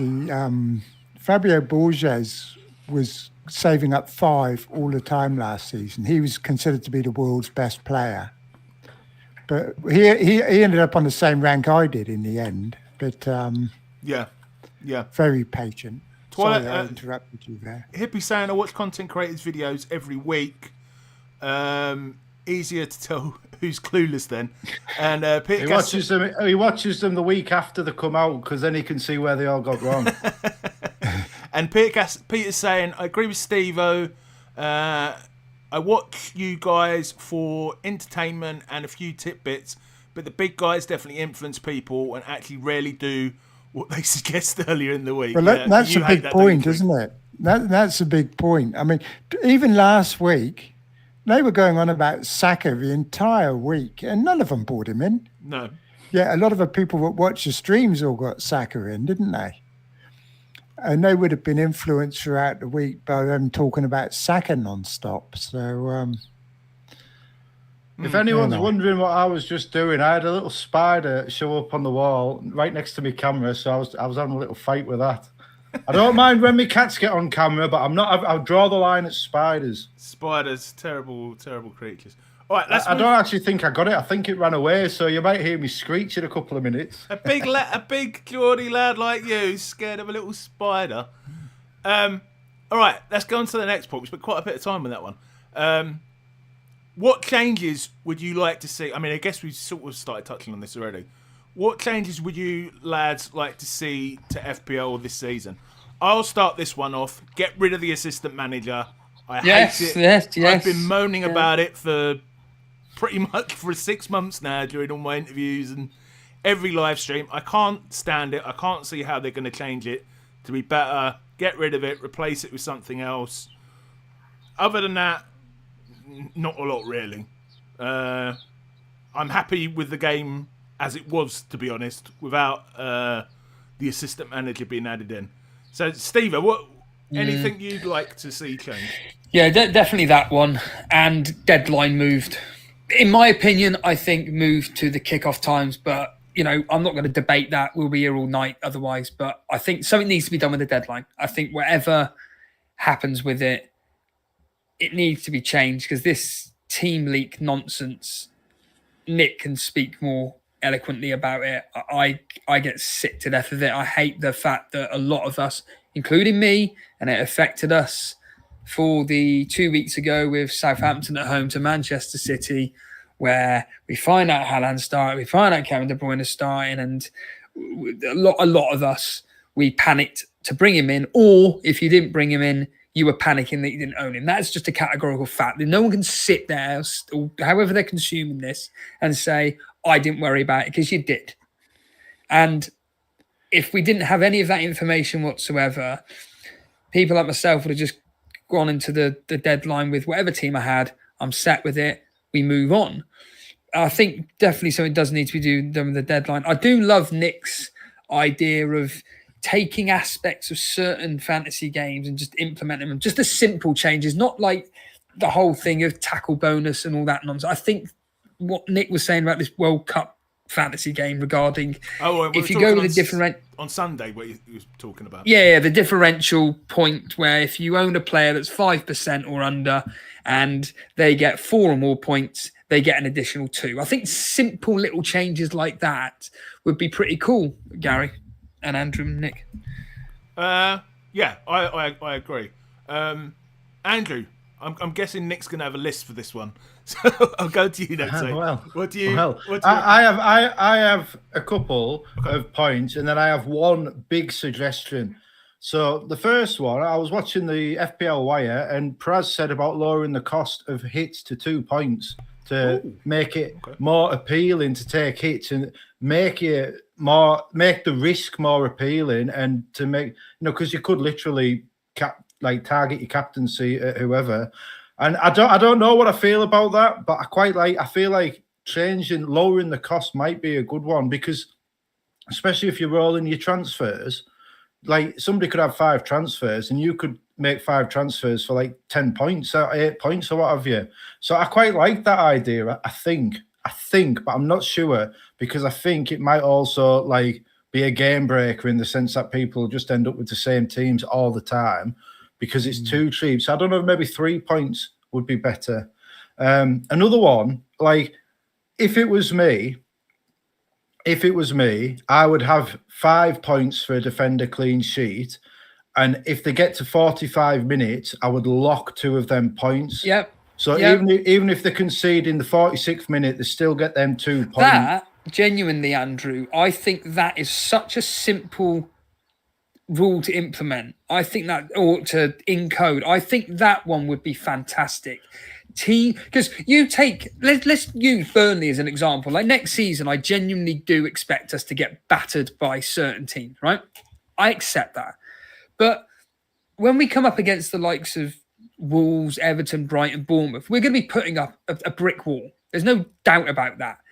And I think that a lot of these teams will eventually be able to break through. But if you've got a Burnley defender against Wolves, for instance, and they've played all the way to the 96th minute, and then all of a sudden Strand Larsen pops up with a goal, and it's just great. I went with a risk in a Burnley defender because I thought they'd keep a clean sheet till they get wiped out. But on your idea, I'd have got 4 points, for instance. Yeah. I think it's a brilliant idea. I just think there's been so many of these late clean sheet wipeouts, and they absolutely suck. There's no 2 ways about it, because you could have 7 points if the defender's on 3 bonus, and then so you could be on 9 points, and then suddenly you're on 2 points, and it's just too harsh a drop. Whereas if you drop to like 4 points and 1 bonus point, I just think it would just be a nicer. It wouldn't be so bad. At least you've got the 2 extra points. That would like a striker, be a game changer. Maybe they could make it 90 minutes rather than. Yeah. A striker needs 1 kick to get 3 bonus points and 4 points. A defender needs to be perfect for 90 minutes to get the same. And I just think the disparity is too great, especially given how the bonus points have absolutely nerfed defenders this season. Like, there's been very rarely get them. So if you have them that they lock in the 2 points at half time or after 45 minutes, I just think it would be so much more fun to own defenders. Yeah. There's been occasions as well, hasn't it, this season where a defender's got a goal and a clean sheet and a striker scored, but they get more bonus points than the defender. But there has been the odd occasion, which is just absolutely bonkers. Why are we as FPL managers getting punished for making really good decisions? You generally want to be rewarded. I want to be rewarded for owning a Leeds defender, for crying out loud. Like you said, I think that's actually something that really could be implemented. And right, this other one I've got, my other idea. This will be a Marmite suggestion, but I think game week 38 should almost be treated as a special case. I think they should call it the last chance saloon. I think for game week 38, the deadline should be moved to 5 minutes before kickoff, so everyone has all the teams, and I think everyone should have a free hit. Or should be able to select whoever they want for game week 38. No. Why not? Why not? Who enjoyed Sunday? Who enjoyed Sunday? Nobody. Nobody enjoyed Sunday unless you own. I didn't enjoy Sunday, but I'd hate it even more if I was in the top 10,000, top 100,000, and then someone who's not planned well suddenly free hits.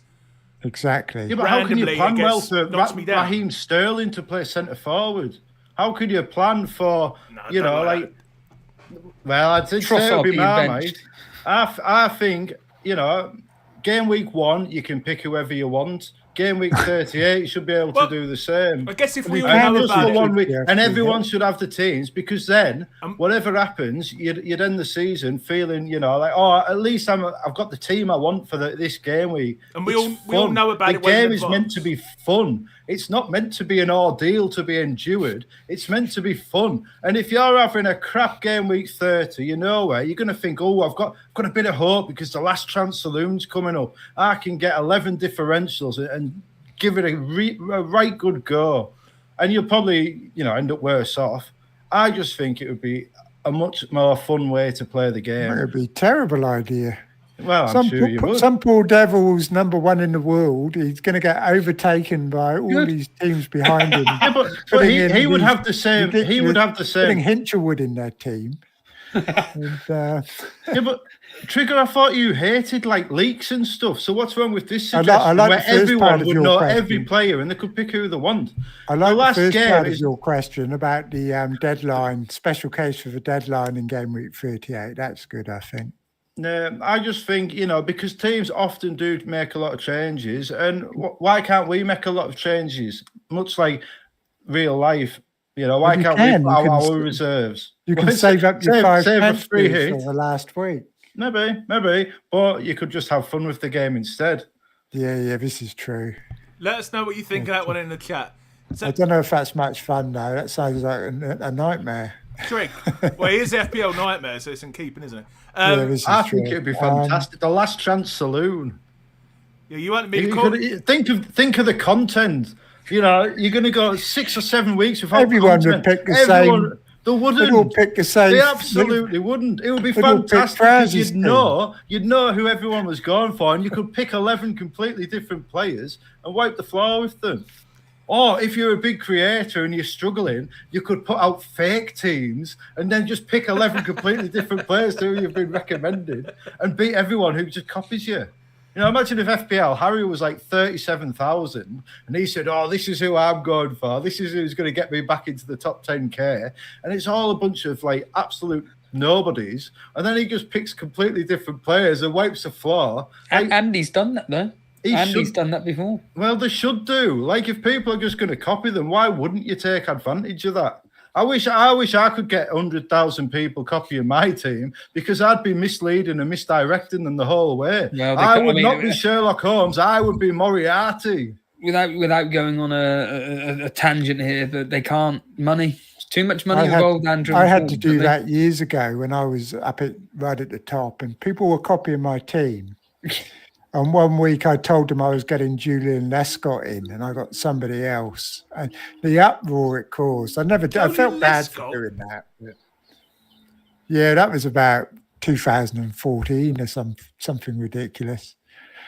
Nick, and Nick, it's not good. What changes would you like to see? I'm guessing you're going to have a few. They're pretty much what Steve-O said about. I love that new rule in the World Club Champs. I'd like to see that come in, where differentials get extra points if you buy them when they're under 5% owned, because it would widen the player base. I mean, Granville was talking in your interview, wasn't he, about been trying to widen the player base. Yeah. And he was talking about bringing in extra categories like defensive midfielders and stuff. But that kind of really alters the game, and it's not the same game if they do that. Whereas just giving players a couple of extra points when they do well because they're under 5% owned, that sounds really positive. And especially for the promoted teams and stuff, and the poorer teams where these players, they're all under 5% owned. Nobody wants them because they're not normally optimal picks. But if you suddenly get 2 extra points, it's not a game changer. They're not suddenly going to become essential, but it does make picking them a bit more appealing. And it just sounds, I can't see anything wrong with it. Imagine the new season, 25-26, and Monday Night Football. It's Burnley at home to, I'm just going to use Wolves. And most people aren't going to choose a Burnley. No, they're going to have nobody. They're going to have nobody from the two teams in their lineup. I think to myself, do you know what? Anthony at a 5.5 midfielder, do you know what? I'm going to punt on him for that one game week. It's 5.5. He's like 0.2% owned, and he gets a goal. Yeah. Because I've risked Anthony, I get those extra 2 points. I think it's good to reward players. Perfect. And it's only going to happen for that particular player probably 6 or 7 times in the season where he will reach a threshold of 4 points, and he'll get rewarded from 2 points. And I think that's fair. And it's going to make the person who buys them feel good. And it's going to give content creators stuff to talk about, because they can have a show every week about differentials. Yeah. And it'll also stop people copying content creators so much, because none of their players are going to be under 5% owned. So it's good. It gives the casuals a leg up as well, doesn't it? Because they don't watch it. Well, some of them watch the streams, but a lot of them, proper casuals, don't watch content or anything. Lads, and it helps them. They just want to pick their favourite clubs. And also another change I'd like to see is the deadline back half an hour. I mean, have a beer. He asked me mine, and then he's like, hang on, we're going to go on to something else. But I'd like to see the deadline go back another half an hour. I don't think it works at deadline because nobody's going to make any transfers all week. Everyone's just going to sit there until it's going to make the game boring during the week. Content's going to be boring because the reality is you're just going to wait until you see the lineups, and then you're going to decide something, like Steve-O was saying with Haaland. There's going to be some kind of strange thing going on in the lineups, and everyone's going to panic and change what they were going to do during the week. And a lot of people around the world can't be up at deadline every week, or they might be at a wedding. I mean, even people in the UK, people like FPL generals say they get to match day and they just want to switch off. They don't want to be having to think about FPL right up until the deadline, and you want your weekends for your family and stuff, So I think putting it back's better than putting it. But I can see both sides of the argument for that one. Anyway, over to you, Gary.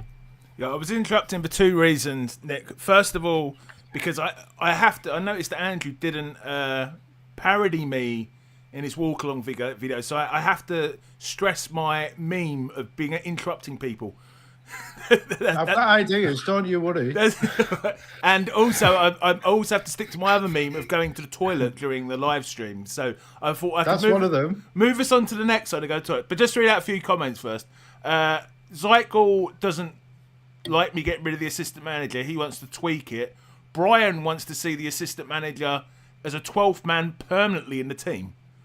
Yeah, that's interesting, isn't it? I think that could happen, you know. I wouldn't be surprised if we have an extra player. Well, it's next interesting. season, and that's the assistant manager. Granville said that he wanted it. He said he wanted the manager involved more, didn't he? Which I was surprised about. Yeah, he said that, didn't he? He wanted one every week. So that was Not for the same amount of points, though. Unless they can lose points for being sent off, there's absolutely no point having the trip because it just means nothing. You're just picking a team. You're not picking a manager. You know, like why Mikel Arteta gobs off to the referee, gets a booking. Why isn't he losing points? You know, They don't get deducted points, no. No, Eddie Howe in hospital misses 3 games. I Gets know, the points. Yeah. You know, but it was Arne Slot got sent off, and he didn't lose any points. He's had a red card, and he comes away with 15 points. I think or something that's fair stupid. enough, though, isn't it? I mean, that's just random. I'd make it a 1-week trip. And I do think the assistant manager has got legs. I just think the overcomplication to it is why a lot of us don't like it. But I think that, as a one-off game week, or even as you're mentioning about Granville, regarding maybe you get to change it every week. Yeah. Yeah, just treat it like a transfer. Have one in your team. But Brian's Shaq saying he hasn't listened to content correct. He listens to a lot, but doesn't follow what they say, basically. Brian says rolling transfers after team sheets are released but before kickoff. Yeah, I like that, mate. Johnny Eggs is saying bit like next goal's the winner. Not sure what you mean there, mate. Peter agrees with Nightmare about defenders. I love that idea. What's that, mate? I think the bonus needs to change as well. The bonus system's rubbish. Yeah. Lewis Allen says 1.5 times points for vice captain. I quite that one. Maybe players that don't score or assist are the only ones allowed to get bonus points. You know what I mean? Like players that have got FPL points are not allowed to get bonus points. You could just get rid of them altogether and award bonus points for things you do during the game. So every player could get 3 bonus points if they all have 5 shots on target or something like that. But the trouble is, it would be with Chris Wood. You know, it'd be like it is now. The player scores and they get the bonus points, even if they haven't done anything else. But what I'm saying is, you get rid of bonus points altogether, but award extra, on the World Club Championship. Fan team do that, don't they? Fan team have no bonus. Yeah, you get extra points if your player plays 90 minutes. You get an extra point, or Oh, nice. Yeah. You get points for shots on target and things like that. On that game, you get an extra point for a direct free kick. If you score a direct free kick, you get a bonus point. Yeah. Something like that, rather than actual we'll decide you've made 5 passes that were correct, so you get a bonus point. And I don't like it. It's too complex. Simplify it and make it. We all just want points. Make it easier to get points. Well, we don't get you look at the final day of the season that's just happened. One of the worst in FPL history, I think. And who got points as a striker? Haaland. That was it. And anybody own him? No. And then midfielders, not many midfielders got. The defenders barely got points. It was just a rubbish end of day of season. But like you said, if we had those additional little points, like an extra point for this, 2 extra points for that, I think it would make the game a bit more rewarding. I think the word we're looking for is. Brian saying it's stupid not knowing the lineups without the leaks. Zykel likes the idea of defensive midfielders. I don't like that, to be honest. Sparta and Paul, both channel members. You can join the channel, become a member of the channel by pressing the join. Just a reminder there. Nick is a big fan of memberships. Sparta Homemate saying add assistant manager to bench boost 1 game week. Yeah, I think I'd like it in 1 game week as well. I don't see how it's going to work going forward without that. Anyway, right, let's move on to our next point, which I'll go first on. Actually, this one would be a quick. I think this will probably be quite a quick one. I think we should just say names and then move to the next question. Yeah, because yeah, we're spending a lot of time. I'm going to go Brownhill. You're having a laugh. So much for just quickly moving on. I said that partly just to trigger Steve-O. I know his views on Brownhill. He's a Burnley midfielder, isn't he, Steve-O, if people are not aware? He's a very good player, but when it comes to FPL, he's going to be absolutely useless. Although, ironically, I was about to say James Trafford, if he's still at Burnley, I'm going to go James Trafford. Last time he was in the Premier League, he got considered for a 4.5 million midfielder. And what did he get? 18, 19 goals, 8 assists this year in the Championship? Yeah, that ain't going to be happening in the Premier League next year. No, but if he comes in at like 5 million, I don't know. I'm basically, I had no idea what to put here, so I'll go with Brownhill. Steve-O. I'm going to be biased towards Burnley. I didn't even know this question existed, so I'm going to go out with James Trafford. Okay. Andrew? Well, I've got 4 of varying different things. So Amad Diallo, I think he's going to get 170 points. Really? Easy.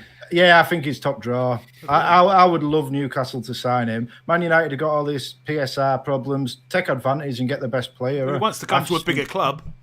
That would be popular. I think Marmoush is going to have a big season with De Bruyne gone. I think he'll play the De Bruyne role. I think he'll kill it. He works best with Haaland. I'm excited about Marmoush. And if you think about Alvarez, it was the second season for Alvarez. He really did the business. I think Marmoush. I think Declan Rice. I think in the last 2 or 3 months, he's become quite good at getting these big goals. And I think he'll come in about 6 million. And I think there'll be a real question there as to whether he's worth Maybe more than that. Maybe 6.5, like a Guimaraes or someone. Yeah, I think he'll still be cheap, won't he? Because people but are always going to flock to Saka, aren't they? So they're not going to go with Declan Rice. So. But he's not a holding midfielder anymore. He's that late runner into the box, and he's added goals to his repertoire and the set pieces as well. And I just think he's one. I think he's one to watch. And also from Arsenal, that Lewis Skelly. If Lewis Skelly is a left back, is classed as a defender, he's a must-have for me. And the same vein, Nico O'Reilly from Man City, if he's a defender, I think he could have a big season. But I think he might struggle to get out. He'll struggle to get rid of Gvardiol from the team. But Arsenal's back four is going to be Saliba, Gabriel, Timber, and White. That's their front. There's their first choice four. I don't know. Well, this is it. But I think that Skelly will play in midfield, but I think he'll be classed as a defender because. Okay. So I think he's one to watch. I really do. He's done well this season. But Amad Diallo's me tip for the top. I think 170 points. Awesome. What about Nick? Joe Bellingham's being suggested by Animations. Breakout option, Lundstrom part version 2. He wouldn't be a defender, would he? I thought he was a midfielder. What, for Sunderland? Yeah. I thought he was a midfielder, yeah. That's what I thought, Romain Esse? Never heard of him before. And Johnny Eggs is saying Mentor. Him for Crystal Palace, I think. Okay. Essa. ESSR, is that right? Yes. Yeah. And Johnny Eggs is saying Minto. I mean, I don't think we can really count him, can we? He's not a breakout star. He's done sod all. He's one of them. He's been around. He's one of them that everyone thinks he's going to. He's had one season in the Premier League. All right. Trigger, who's your breakout? I'm saying Declan Rice. And Declan Rice is all right as a breakout star, but Yankuba Minte isn't. I shut off when you were talking. I haven't got any. I can't think of anybody, to be honest. Okay. Hinshelwood. There we are. Let's move on. Kelleher. Sharda. Whoever Chelsea's new striker is, but that probably won't be a breakout. But 36 people watching at the minute. Please make sure you do like and subscribe. All right. Okay. So this one is I'm blaming Andrew Nightmare. He wanted to have a few questions about the content / the community. So if this one goes terribly, so I can't remember what my one was for this now. Well, my favourite moment now is Steve-O flashing his legs on a live stream. He's showing us a bit of leg if you're listening on audio. So that's definitely got to be up there. Oh bloody hell, I can't remember what my one is, lads. I'm going to go to the bar from the pad of my nose and think about it. Who'd like to take this one on first, Steve-O? I think for me, for me, it's anything that Alf PL did. Personally, I thought that him coming out of the woodwork and just said out loud, "I'm going to stream every day." And I know that James of Juice said do it, and he wanted to do 50 shows in a row. And I messaged him, and we had an hour. I think it was like an hour-long conversation. And he was streaming for, I think he streamed for about 2.5 weeks, and he basically bordering on a breakdown in the sense of he just couldn't. And I know how he felt. I know exactly what it's like because I streamed for about 14, 15 days in a row a few years back, and it does ruin you. But for me, as a consumer of the content, I was absolutely loving it. I really, really enjoyed the work that Alf did on his streams. And he's a very professional content creator in the sense of he's got it all planned out. He speaks really well. And I thought the work that he put in was brilliant. And every day I genuinely was looking forward to his content coming out. And when he said that he wasn't going to do it anymore because literally due to health reasons and the fact that he was not in the literal sense, but just ruining his marriage, I thought that was a brilliant moment. And that was around November-ish, December time. And he stupidly did it a week before the 2-week international break. If he'd have just saved that time for when there was FPL going on for weeks on end, it would have been gold dust. But unfortunately, he chose to do it at the wrong time. But yeah, TriggerLips, I know you like your content. Has there been any moments for you in the FPL community on X, Blue Sky, or just content in general that stood out for you? I think everybody moving to Blue Sky was a big thing. I know you're still on X, but yeah, everyone going to Blue Sky, it's a lot more peaceful and less manic on there. It's like, I don't know, I do enjoy Twitter though still, I must admit. I do go there and like the reactions that go on there. I do go and have a look sometimes. I just don't join in like I used to. I was always getting myself in trouble on Twitter. So for me, it's better to be on Blue Sky because I don't get myself in trouble. You know, I used to lose half my subscribers every week, so I'd be slagging people off and causing trouble. But I think the best thing this season was FPL Nightmare, actually, Andrew, with when he was talking about the mental health on, or was it the interview on Gary's interview, was it? Yeah. And Yes. that was kind of the best moment, I think, because the way he put it about how it's okay to get wound up and all that, the way he explained it and everything was so perfect. It was like a light bulb going off. Do you know what I mean? It was. Thank you very much. That was my favourite moment, I think. Thank you very much. That's actually lives rent-free in my head, actually, about when you said words to the effect of it's okay to be upset with this game. Because I get sick to death of people patronising me and saying, it's only a game, it's only a game. And it's like, well, if it's only a game, then why do you take it so seriously? I'm just the idiot that chooses to rant or vent whatever I'm thinking on camera. That's my choice. But don't patronise me by saying, oh, what are you so angry for? Well, I put so much bloody time and effort into this stupid game that I hate the fact that it's gone against me, and I'm happy to vent about it.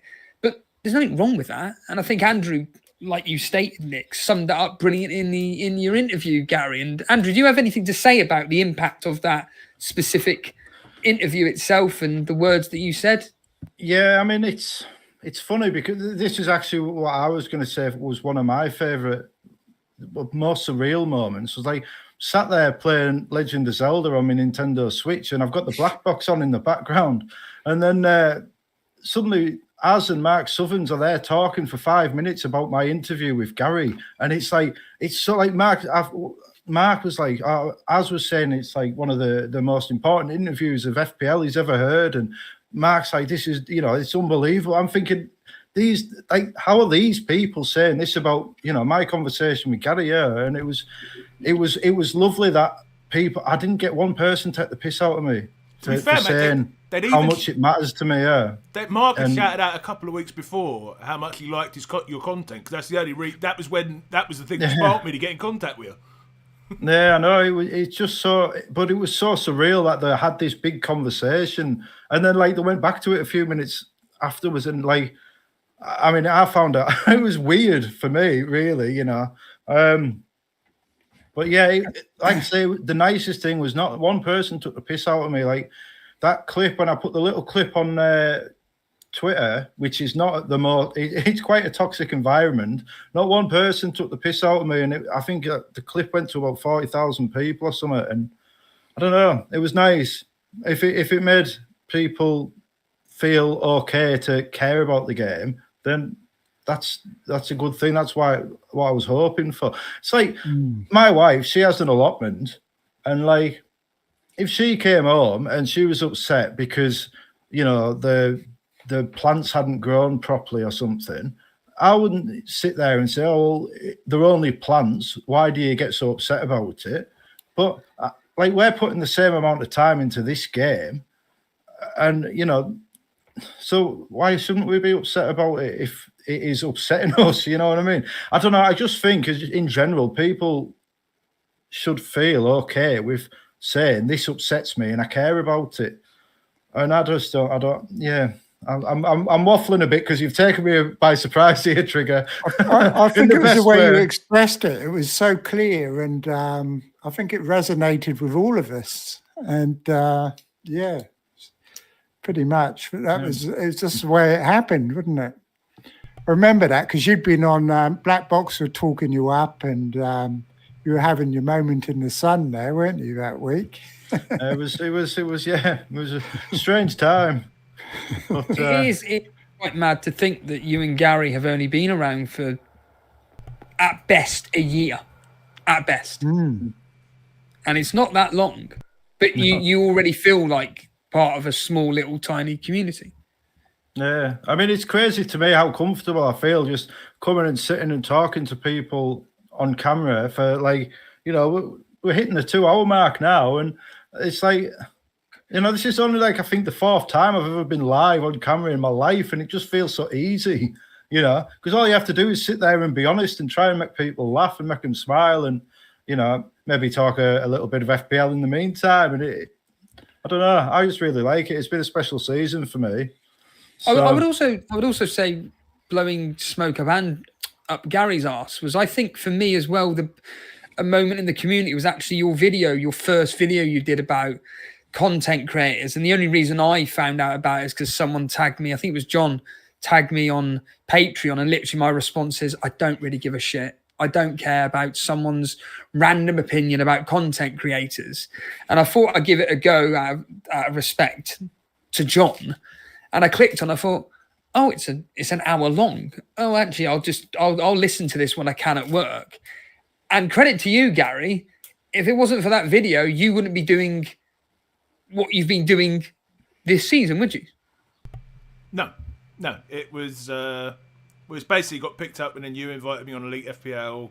Goose invited me on, so it was. But I'm trying to keep it quiet because there was a tag going around the other day that FPL Mate is getting some smaller content creators on. Oh, I saw that. Yeah, but I'm hoping he still hasn't seen that content creator list. I won't be going on that one, that's for sure. If anyone hasn't seen that content creator list, I may not have given FPL Mate the highest rating. But yeah, Andrew, have you said your way? Sorry, Steve, were you going to say something? No. You carry on. Andrew, were you? Yeah, it's a very strong team for tonight. We covered it a little bit, but leaving aside my own personal stuff, which we've discussed, my favourite moments, I would say Andy Martin's sign photo. That whole night was fantastic. That is the best bit of the FPL community. What's that? I don't know what that is. there was like a hooded black man went into the Arsenal team hotel and Saka was an injury doubt. And then people were finding out Saka's height, and Andy Martin's like, oh, I'm the same height as Saka. So he went to the hotel, and then the security stopped him because he was trying to get a photo next to the sign for a comparison. The security stopped him going in, and then he's like, look, I just need a photo next to this sign to see. Right. So he took the photo, and then like... And it was just like, what is this life? So that was one of my favourites. And on a slightly different note, when Alex Vollo in about October or November, his friend was in the hospital and he was really struggling for like the medical fees or for his family or something. And Alex Vollo very humbly asked for any support of people, and he said he'd make thumbnails or logos for whoever in exchange, and like so many people were supportive of him and his friend. And I don't think it had the happiest of endings, that story, but I thought the way people rallied around Alex was, you know, like there are people who will say that, oh, there's no community in the FPL community, and they'll sit there sniping down, and I would say that was one of the evidences that would prove the opposite, that there actually is people do actually give a shit about people who put themselves out there and talk about this game. And I've, you know, I feel like if you're nice to people, then people do like you at the end of the day. And yeah, so the support Alex Vollo received, and again later on when he said he's going to like volunteer on the front lines in the war, it's like he has so much fun on Twitter, and he's so nice to people, and he's so helpful to people. You forget that the bloke's living in a war zone, you know? Like, he's sat there making thumbnails for people, and outside his front window, another building's getting bombed. And, like, when he said he was going to go and volunteer on the front lines, like, again, people were just so supportive. And I don't know, that is just something that sticks with me from this season. So, yeah. Bit serious and a bit daft. I can do both. I mean, my best moments in the season, I mean, from a selfish point of view, just becoming part of the FPL community, meeting you guys. Like Steve said, I didn't even start at the start of the season. I started in mid-October, just on a random whim. And like Steve-O's been a FPL content creator hero of mine for many, many years. So meeting him is probably my highlight of the season. But also meeting you guys, you know, and Trig I knew about. Andrew, I didn't even know who you were until that Black Box call out, and now we're all pretty good mates, I'd say, aren't we? So now you text me all day, every day, like a scorned ex-lover. I feel the same. It's like that's the highlight of my season this season is coming on with you guys, and just like feels like friends in the FPL community. Yeah. Whereas previously it was just like me talking to people and that, but now it's like feels like a proper wee group, doesn't it? And yeah, we've got a nice. That's the best part of the season for me. I'd also say the rise of the walking video, which has largely been led by you guys, and I think we should also shout out. I'm going to pass over to Steve-O here. Yelena as well. Sorry. Yelena as well. Yelena's videos, yeah, the vlogs. And I will be going, I'm 95% certain, I told Steve-O, to the FPL Juice charity match where all the money will be going to charity. Do you want to quickly plug that, Steve-O? Yeah, sure. It's on the 7th of June, which is next week. No, not next Saturday, but the following Saturday. And basically it's going to be a Nick versus Ash football match, 11v11. And it's going to be held at Barnet's football ground, and all money will be going towards the Street Child United charity. Gianni Battiste, of course, is...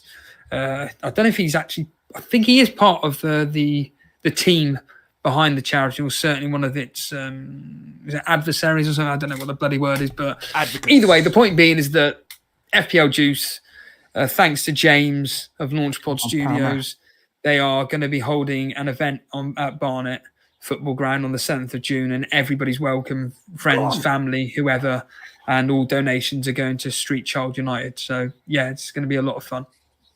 I'm suddenly getting flashbacks to that live stream we did where back in... Do you remember the watch along where we had Nick randomly just whispering things like, "Go on, Palmer. Palmer, you bastard." You nearly scored. I'm taking the chance. Okay, all right, so awesome. So I kind of wish that I hadn't put this one in now, but to go from all those positive notes to the worst moment of you in the FPL community content this season.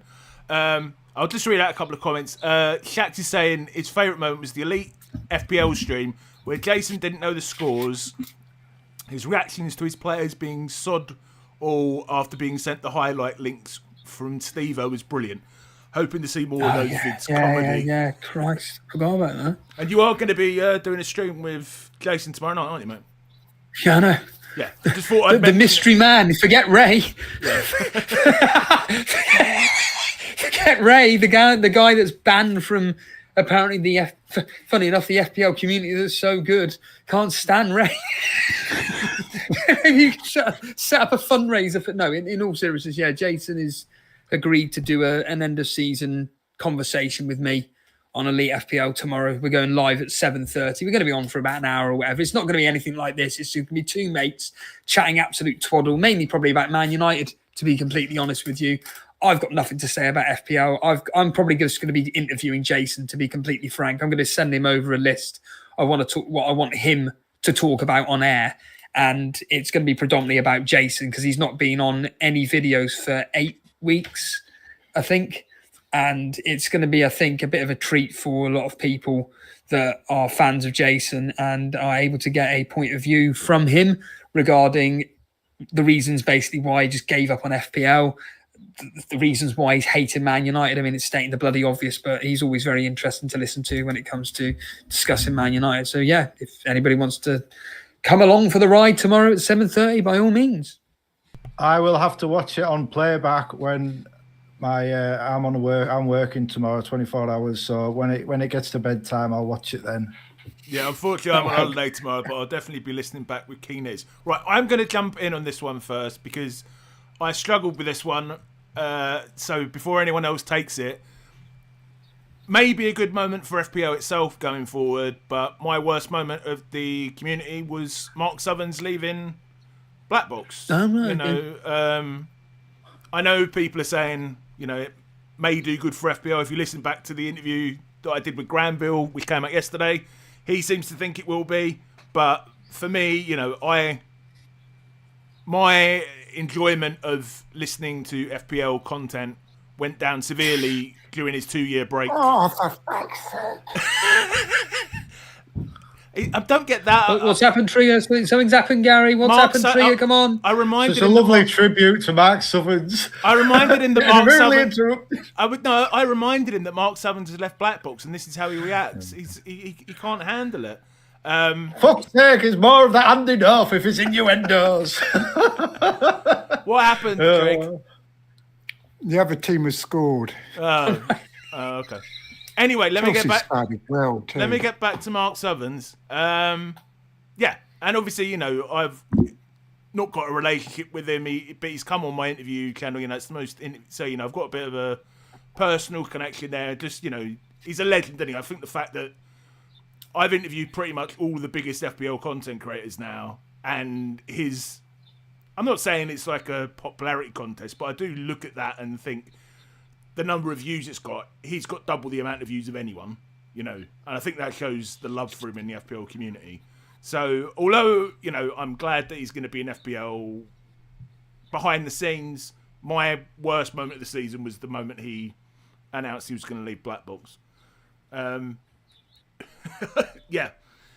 Yeah, it was. I was going to make reference to it, but I didn't know whether to put it in the sad moments or the worst moments or the best moments, because I thought the reaction to him announcing his departure was wonderful. Like, it was lovely to see such a deserving bloke get so much credit. Yeah, and it was really nice. My only worry is that I worry he won't have the sort of power that people think he will have, and then he might get a load of shit next season. Granville seems to suggest I worry about that. Didn't you think so? When you listened to the interview? Maybe. I don't know. But I feel Granville seemed to be pretty positive about it. He seemed to know. He's obviously been talking to Mark. And if I was Mark, I'd come off social media next season and just. Well, he has. Every time, I don't know, but every time someone's not happy, they're going to be like, "Oh, Mark, oh, Mark, oh, Mark," and I think you wouldn't. It would just be irritating to like. There's only so much he'll be able to do, even if he does, even if he's become like the director of football for FPL. There's still only so much that he'll be able to do, and I don't know. I hope it works out for him because he deserves it to work out for him. And I hope people appreciate that there might be limitations to what he's actually able to do when they're frustrated with how a particular game week has gone out. That's all I would say. He told me he watches all my videos. So now every time I do a video, I'm like suggesting all these new rules, hoping that he's watching. Hopefully he's still watching. There should be a special prize for people who live in New Zealand. Hopefully he knows about the differential. Obviously he's going to have a look at that World Cup, isn't he? He's going to be aware of the situation, hopefully. Yeah, I've got his phone number. Yeah, he's a huge loss to content creation, isn't he? He is, yeah. I joked in the Granville interview that I was going to text him because I know I've got his phone number, but I imagine if every time I think there should be an FPL change, but I think my number would probably get blocked quite quickly.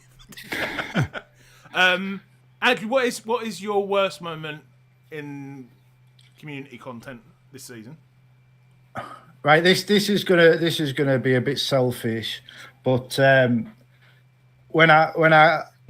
when we did that watch along stream on Steve-O's channel, and then I came off, and it was all the sound was all over the place. I was devastated, because I was so proud of that night.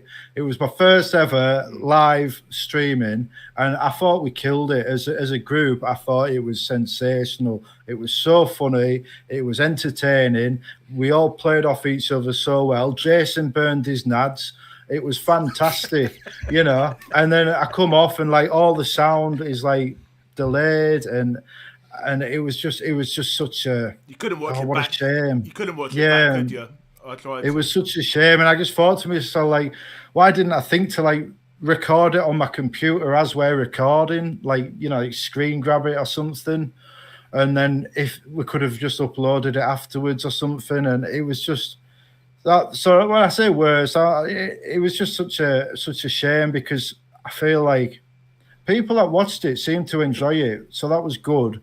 But they don't realise just how good it was. That was such a good night. Although I know Steve-O wasn't in the best of moods that night because of the technical problems and because of people being pricks about certain guests not being able to make it and whatnot.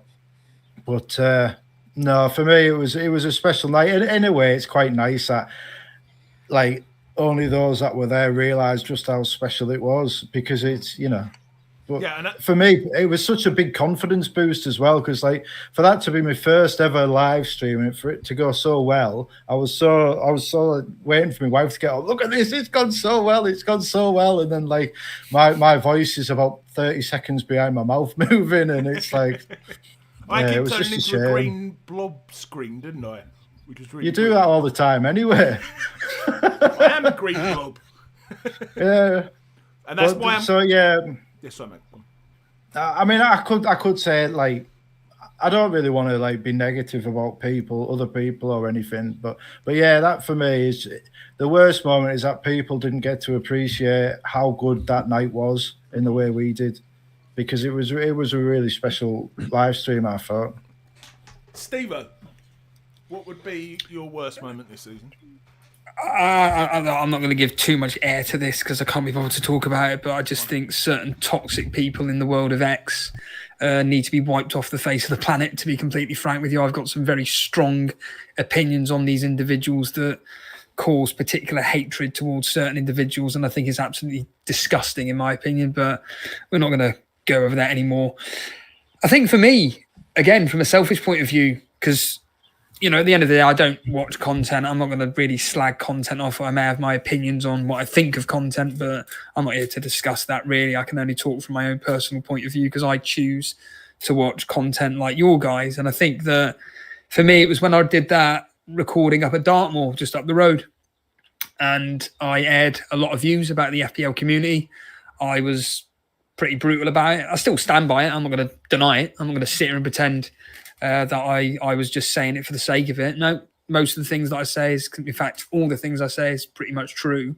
It cost the channel a lot of subscribers, but the truth of the matter is that, in my personal opinion, I have found this season, particularly this season, it just seems to be a lot of accounts on X. It's just about give me money, give me money, give me money.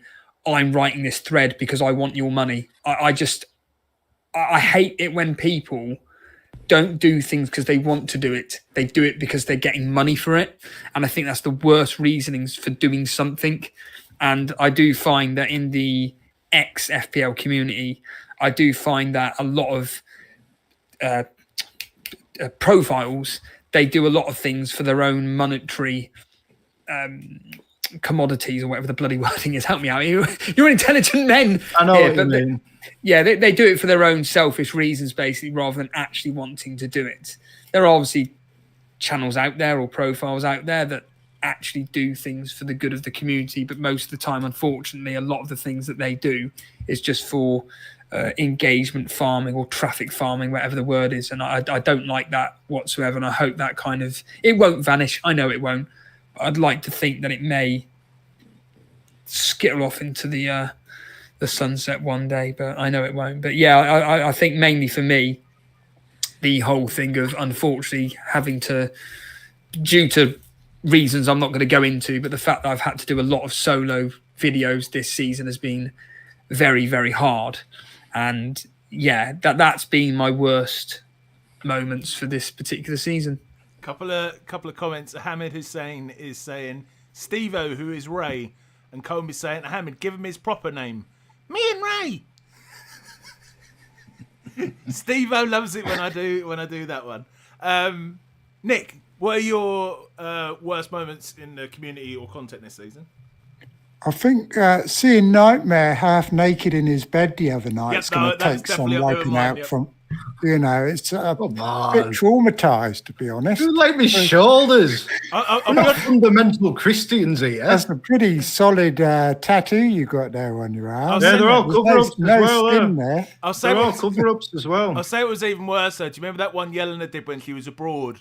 When Az was half naked, flashing his legs and saying... That was mental. That was David Brent full on. That was ridiculous. But I think the worst moment really has to be the leakers, especially the ones charging for money for leaks.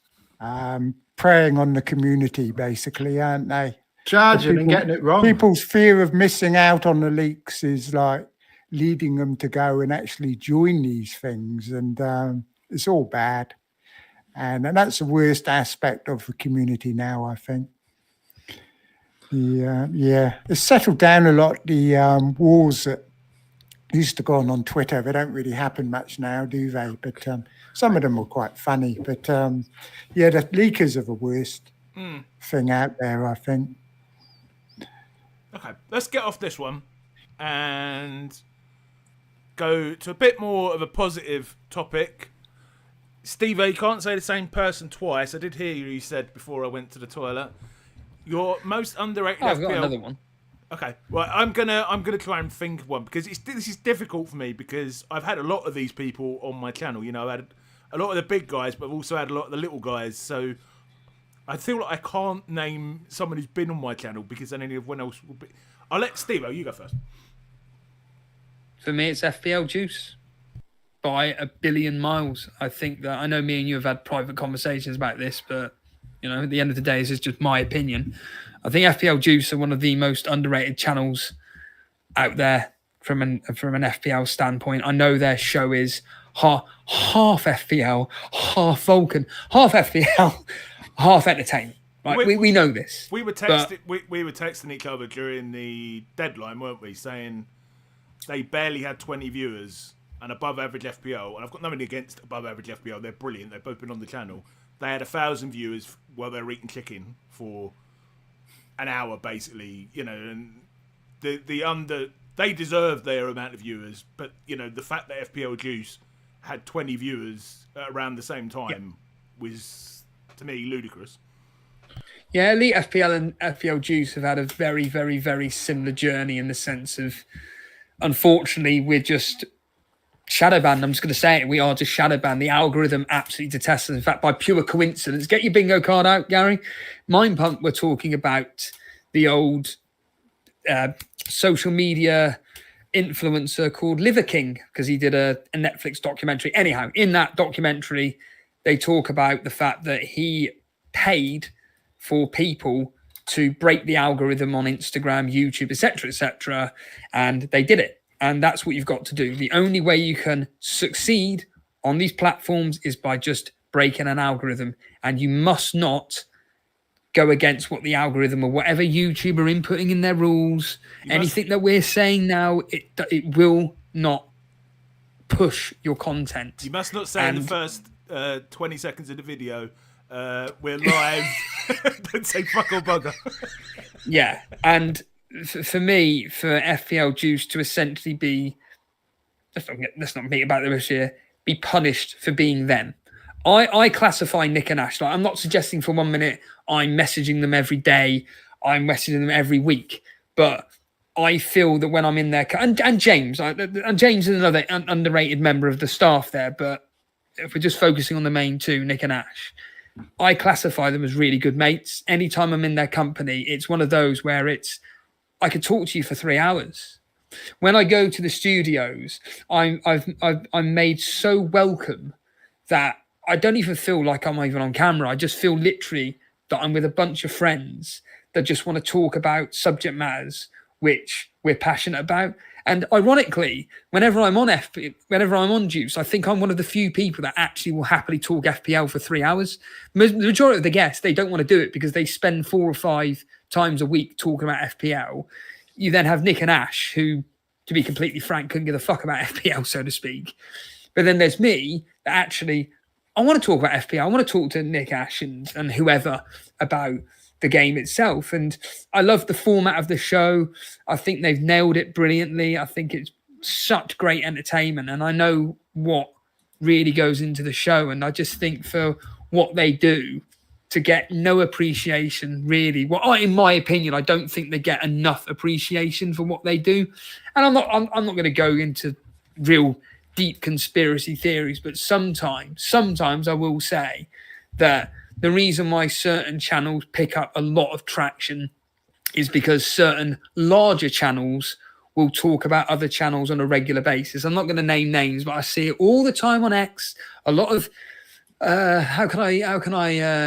let's just say a lot of feeling sausages, a lot of cooking sausages on X, where it's a lot of this, oh, I like your sausages, can I eat them? And it just drives me nuts. And that power of large content creators giving attention to other content creators does help. But for whatever reason, Juice don't get that. And it legitimately frustrates me. And yeah, that's why, in my opinion, they are the most underrated content creator. It's strange, because a lot of them... Are they affiliated with Hub or Scout? They're not, are they? They were Scout, but Scout stopped for some reason. I don't know why this season. I don't know if you know any more about it. But a lot of it is they've got those 2 big networks, and if you're part of the network, and you get referred to by the others, and it's all like self-promotion from their own affiliates, isn't it? That's why they plug one another, don't they? Yeah. And it does help. This is what I always say will about help them. Independent content creators, is that I've always made this point. I've never understood at the end of the season why it's, let's shout out my favourite content creators. Do it during the season.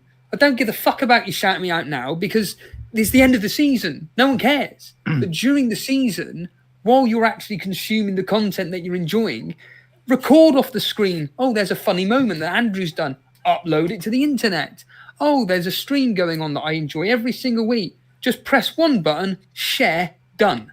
But people don't do it. I don't understand. I've never understood why people won't support independent content creators through that means through the season. But when it comes to the end of the season, like we're doing now, let's celebrate them. No, do it during the season when they need the support. It's just bonkers. I've had quite a few of the big content creators message me, telling me they watch every single one of my Don't get me started. shows, yeah, but they will not retweet my things or even mention me in public, but they'll send me private messages telling me how great it is, but they will not, they'll just kind of recommend other people in their stable. And that's because you're telling them not to make erection jokes. Possibly. But I mean, Andrew got a big leg up from Black Box, but a lot of us don't. We don't get anything. And we're not by the way, I'm not sat here in my fucking mum's spare room and saying, you must make sure that you, well, not him now, but you, Mark Southerns, as the example, should be calling out Elite FPL. I'm not saying that, but I've had people, large content creators, private message me and say, I love the way you did. Do you? I've never seen you mention it on social media or anything. Like, it would be nice if you just said, watching Elite FPL at the moment, having a right laugh. That's all you got to do. Don't private message me, because I'm the one that's doing the content right now. You do it told throughout me, the season. I won't say who it was, but you told me privately that one of the biggest content creators used to watch your Sunday surgery stream every single week for ideas for one of his videos, but would never shout out your video. That's right. Yeah. But to be fair to this individual, they have publicly come out and said on live streams that they consumed our content, but there are others, shall we say, that have privately messaged me. And again, I'm not suggesting that they need that I want content creators that don't even know what Elite FPL is to be. No, I'm not saying that. But if you are enjoying, like with Andrew, if there's a large content creator out there, because that's what most of these content creators get. It's a leg up. The reason why certain content creators are as big as they are is because either one, they've had an excellent start to the season. To the season, so people just flock to the channel, which is brilliant. Or the other is that they've got mates that have got a very large social media presence, and those friends are constantly promoting their stuff, which again, that's fine. Or they're affiliated with Scub or How. Scout or Hub. Yes. Whereas in our cases here, it's, well, thanks for private messaging me. I really appreciate it, but don't tell me. Tell your fucking 100,000 followers. Tell your 50,000 followers. Don't tell me privately. I don't need to know privately. Please don't. It's like with the Total Steve-O podcast. I get so many people message me saying, I love the work that you do. I thank you. I genuinely thank you that I'm having an impact with my Poxy podcast. But please don't tell me privately. Put it out there publicly, because like TriggerLips knows, the more people that know about content that just doesn't exist in their lives, the more people will come along and go, I'll give it a go. I'm not suggesting for 1 minute if Mark Southerns was to call out Elite FPL and then 10 people come along and they all go, oh yeah, this is brilliant. They could all say it's shit. At least they've come along though. At least they've come along for the ride. But who literally do have some of the biggest content creators out there coming on their show, it just baffles me that they're getting 20 people tuning into a deadline stream. Baffling.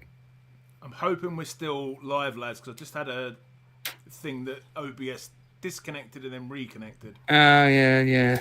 So still live on my screen at the minute. Somebody will say, no we'll doubt. Get going. I mean, it'll be about... Yeah, it looks like we are, I think. Hopefully, OBS is a very sophisticated piece of software. So I'm going to say mine. Mine will be. I've got a way of shouting out someone who's been on the channel, but I can say a reason why I'm FPL Mez, FPL Mira.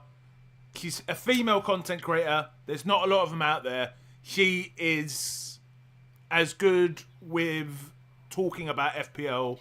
You know, it's a very different vibe from what we're doing here. She's a lovely woman, but she can really go in depth, and she's had an amazing rank history as well. I think her subscribers suffered a bit this year because she had to take 4 or 5 months off for personal reasons. So yeah, FPL Mez Mira, it will be my shout out for most underrated content creator. Andrew, who would yours be, man? Well, I had a few backups just in case other people mentioned them, because I didn't want to do a Roberto and list my whole following. But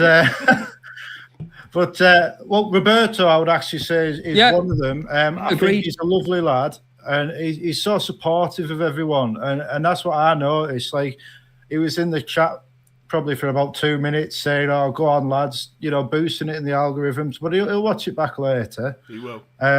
Because he did last week when I was ripping into him with a bit of banter, and then it's like, "Oh, bloody hell, I was getting pelters all night." I'm like, I'm only messing. So I would say Roberto. I would say Praz. I would actually say Praz is exactly the sort of person you're referring to, Steve, as how you would want them to be.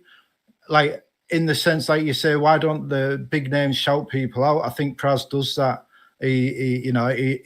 You see him interacting with everyone. He came on Gary's channel when Gary had like 150 subscribers. He's been on Mira's channel. He's been on. Did you watch that show yesterday where that guy was crying? What was that? One of the FPL shows yesterday. Sonaldo, I think his name is. I think he's retiring. He was in tears. I wanted to get him on the interview. Talking about Praz and that, he was in tears yesterday. I think it was Harry, Tom, and Sonaldo. Burning Questions, I think it was, season review yesterday. Yeah, that's the one he's been doing for 4 or 5 years. He's a really nice guy. I'm not meaning this in a culturally biased way, but he's got that way about him of I think he's Korean, where he's so respectful to everyone. He is Korean because he loves Son. And he just seems like an absolutely lovely guy. I didn't know he was retiring. They were all welling up. You should watch that if you get the chance. Yesterday's Burning Questions. Yeah, so I think Praz is everything you could want a big name content creator to be. He has fun with people. Like, Andy Martin takes a piss out of him all the time, and he just has the banter straight back. And then he'll share out everyone whose stats he uses. He always bigs them up over and over. And like, he's on Roberto's. He recorded with Roberto last night. Okay, that comes out tomorrow on FPL Yellow Army if you want to watch that. And this is what I mean. Like, Praz, he does Sky TV, and then he comes to these like tiny podcasts, and he treats everybody with the same respect. So I would actually say Praz is probably one of the most underrated FPL content creators because he's just wonderful. But my actual name, it's going to be D Unit. I just love him. I knew you. He's so energetic. I love his energy. Even when we were doing that watch along, and it's like 3:30, 4 o'clock in the morning for him, and he's texting all the women that he's going to have coming round for his man. I think he's come from nowhere. He's had a great season, and he's just so.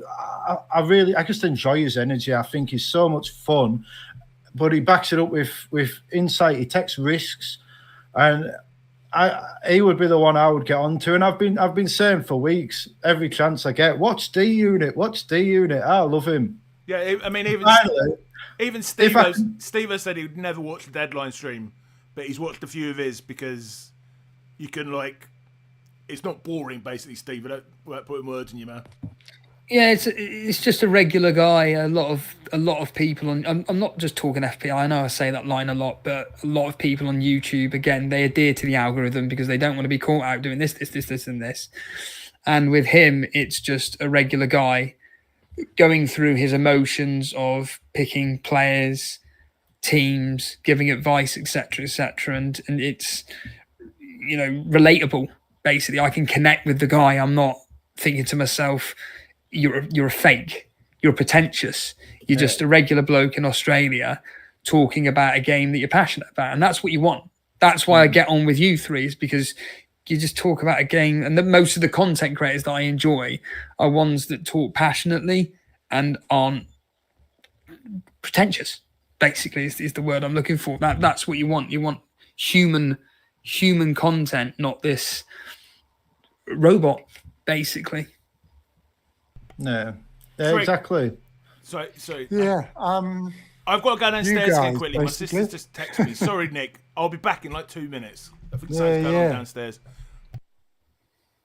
Well, it's like Steve-O was saying, it's ones that are focused on more human aspects of it. There are so many shows where we just put up XG stats and then spend the whole show talking through them. And you look at the views that they get compared with the views that our style gets, and there's just such a huge difference. And I just think it's like wrong. It's you know, I mean, we can all play FPL. I mean, I've finished 35th. Yeah, can't get people to watch. And people would have done much worse than I have, getting 30, 40,000 views. And they're just putting a slide up of XG stats and talking about XG for the entire show. I mean, some people obviously enjoy that kind of style, but I think hopefully it's going to change a bit, I think, now. And our style is going to become more prevalent, I think. But I think we're going to see more walking videos and all that type of thing. You know, it's going to become more popular. Hopefully it is, anyway. I think that, without wanting to throw Mark Southerns under a bus, but I will, I just was gutted that I genuinely mean this. I was just gutted that he turned his walking videos into just an episode of Black Box. I don't give a shit about, oh yeah, I was watching Nottingham Forest versus Man City and so had an XG of this. And talk to me on Black Box about that. All I care about is you going absolutely fucking ape shit at the fact that Morgan Gibbs-White got sent off. The Murillo did nothing when it came to allowing Haaland through. Whatever. Give me an opinion. But unfortunately, he went down this route of stylistic walking video for whatever reason. And it just kind of, for me, I thought to myself, I don't believe it. There's a really large content creator now doing something that's actually different. And there will be people that will start doing this type of content. And some of the bigger channels may see, wow, Mark's getting a lot of views here, so we're going to kind of copy it. But unfortunately, once Mark went down the route of becoming, I don't want to say it, but it's just true, just a robot, it didn't feel natural and organic. Whereas someone like Andrew or yourself, Nick, walking through a town centre or a field and just waffling on about whatever's happening in your head regarding FPL and then going, what's that over there? Oh, that trench down there is where me and my mates had a trolley and we used to go, you know, it's just normal. or in your case, TriggerLips, you're walking along and it's, what's the, look at that, peeps. Look, it's a peacock. You know, it's just normal. Whereas what Zooming in on a girl's stupidly arse. did, yeah, what Mark stupidly did was, it's that classic David Brent joke. Cut that bit out. No, keep that bit in. He was clearly editing it to the point of where it was absolute perfection. And it just felt really like, oh. Whereas the ones that he did in the previous time, it was just, oh, I've just tripped over a log. You can relate with it. It's like with Andy, Let's Talk FPL. His videos, when he's talking about his fitness journey, I think he stopped them again. They're fucking brilliant. Yeah, I love them. Yeah. Tell us why, Andy. Why do you like them? Because you see him. It's not the FPL. It's him. It's his life. You know, I think he's an interesting person because I don't think people know that much about him, and it's like he shows a little bit of himself. Yeah. And I don't know whether it's because he doesn't get enough views or whether he kind of starts feeling anxious about revealing too much of his life, or people start making comments. Or what it is, but it's like he pulls back because he used to have a lot of videos up about like a weight loss journey as well, and I really enjoyed them. And then like he relaunched it with like the walking and going into town, and I really enjoyed them. And then you had, you know, people like the sort of social media pricks you were referring to earlier, absolutely slating him. Oh, why is he showing this thing about getting a bar of chocolate, hiding his wife's chocolate? And it's like, it's nicer. It's just a nice way to see like the real person, and you know, to see him like out in the wild, if you will, and you know when he's out and he's caught in the rain and it's soaking wet, and he's got his big hood up and it's all pulled up, and you know he's diving into the shots to get out the rain. I love that sort of thing. You know, I wish to get more of it. It is the way forward, I think, isn't it? Because everybody's got the stats on their screen now, and people are going to get bored of that, I think, because everybody knows the stats and everything, don't they? They want more. They want human content, I think. I'm hoping they do. A guy called Calvin, aka FPL Penguin, he quit. I don't know if he quit the game, but he certainly quit creating content. And I'm not going to lie, his content was just trying to be the likes of the big names, and it was just, I don't care. But then one day, a video just popped up on my recommended to you, and there he was, just sat in his garden, and he just poured his heart out about a shit game week, and I went, this is amazing. This is actually amazing. What Calvin is doing here is just him sat in his garden with his phone in his face and just pouring his heart out about a crap game week. And I thought, I relate with that. I like Andrew just said, that's a person there. That's a person telling me his true emotions. Where unfortunately with a lot of large content creators, what I get frustrated with the most is, my team lost, move on. What? But you're a Man United supporter. That's why I love talking to Jason, or I'd like to think why people like listen to Jason when he talks about Man United. You just have to ask him a question, bang, 15 minutes is gone, of him just going absolutely mental about the positioning of certain players for Man United and what Almiron's doing wrong and why they're not winning games and why they're performing so poorly. That's what I want to hear. I don't want to hear Jason go, we lost. We've got to move on to game week 31 now. Whoa. No. I want to hear your opinion on that. No, I'm only here to talk about game week 31. All those points, we move on now.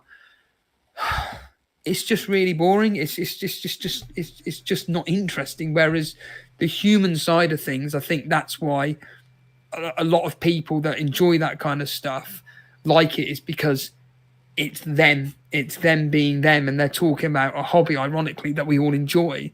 But because it hasn't got the fancy graphics or anything like this, the usual robots that consume this kind of stuff, it's like Fran said in the interview, most of the time these videos are getting such high views is because it's just skip.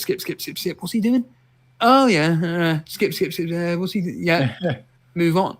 Whereas our engagement, show the watch hours. I can guarantee. Yeah, I forgot I was gonna do my parody. I have to do it next season of FPL team reveal, and I was just gonna have my team come up, flick to me and say, "These are my transfers. Now bugger off." I said it to Alex Vollo privately. I had a brief direct message conversation with Alex Vollo, and we were talking about thumbnails, etc. And the most viewed videos that Elite FPL have got haven't even got a fancy graphic. It's just literally the automated thumbnail it comes up with, and it's always going to be with the team on it. It's because people are just so fickle. They just want to go, what's he done? All right, okay, turn off.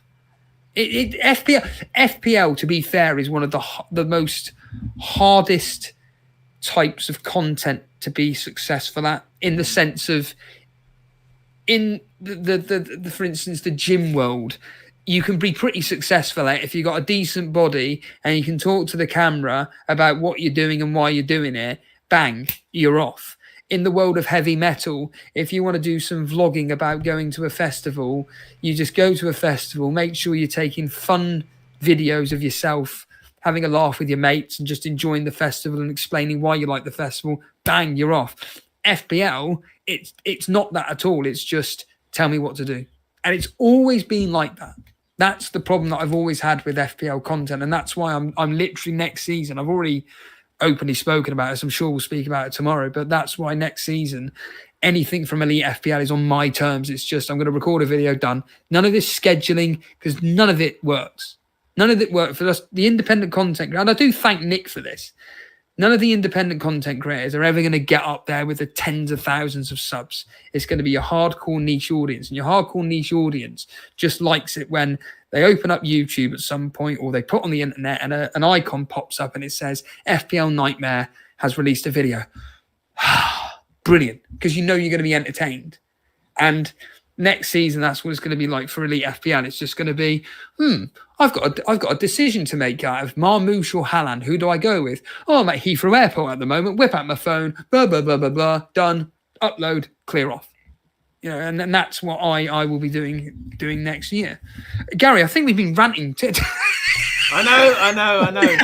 See, the next slide is supposed to actually be the part we ramble about. But Where did you get your background? I like your background there. Well, I'm slowly. I was going to say this. I mean, basically, actually, Andrew created the background. But these are basically power. Oh, did he? I'm going to have to employ him, I think, because I'm trying to redesign mine this time. But these are just PowerPoint slides. I've learned how to upload PowerPoint slides to StreamYard. But, the content will be getting better. We all improve, don't we? So this is the last point, lad. So I only was aware of this because of a tweet. Oh, it's gone. A tweet that FPL Raptor put out a few days ago. Apparently he tried to make a transfer in game week 35 and it came up with this. The game is now finished. Thanks for your interest, but maybe you should touch grass and actually talk to people in real life rather than trying to make any transfers after game week 38. Cheers. I don't know if this is genuine or not. Maybe it's not. I would suggest it's not genuine and it was a bit of a joke. Possibly not, but anyway, but it's just. I don't think that insult the user base like that. It's just basically. So I put this in as a way. Off for 2 months, you losers. Well, it wouldn't be as off-putting as the assistant manager chip, surely.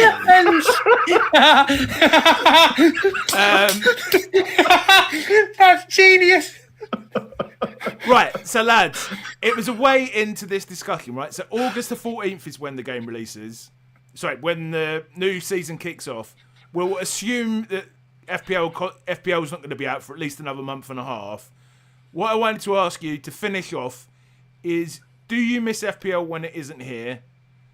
And what do you do to replace it in your life when, not just FPL, I guess watching football as well, because it's all part of the same package, really. I'll leave this one open to you guys to discuss. I'll give my points maybe at the end. Andrew, go for it. Well, honestly, it's like my first season as a content creator, really. So I would say, obviously, I do miss it when it's not here, but I'm also glad for the break. I liken it to your school summer holidays. Like, you look forward to the summer holidays a lot of the time, and then after a few weeks, you kind of just want to be like seeing all your mates that live in villages or a little bit further away that you just aren't seeing that much of. I think FPL is a bit like that in the sense that I am glad for the break. I am glad for the conclusion of the season, but I am looking forward to a couple of months' time, getting back into the swing of things and seeing all my mates again. My plan for the summer is to work on my thumbnails and graphics and try and improve some skills that might lure some more people over to my channel and get a few more views, because it would be my dream to make 1,000 subscribers before the start of the season. Absolute dream. Fuck off. Lifelong dream I've had ever since I was a young boy. I did, before YouTube even existed. It's amazing. It's hindsight. But it's funny because I've got so many videos I want to make of my family, and I just feel like my wife and the kids just for when they grow up, and I just never have the time because I spend so much time making these videos for 300 views a game week. And what I've enjoyed in this last few weeks is how much less time I'm actually putting into editing the content, and how much more rewarding I'm finding it from a views perspective. I'm getting a lot more views just like simplifying everything and just being real. And I mean, that ties into what Steve was saying earlier. I just enjoy it.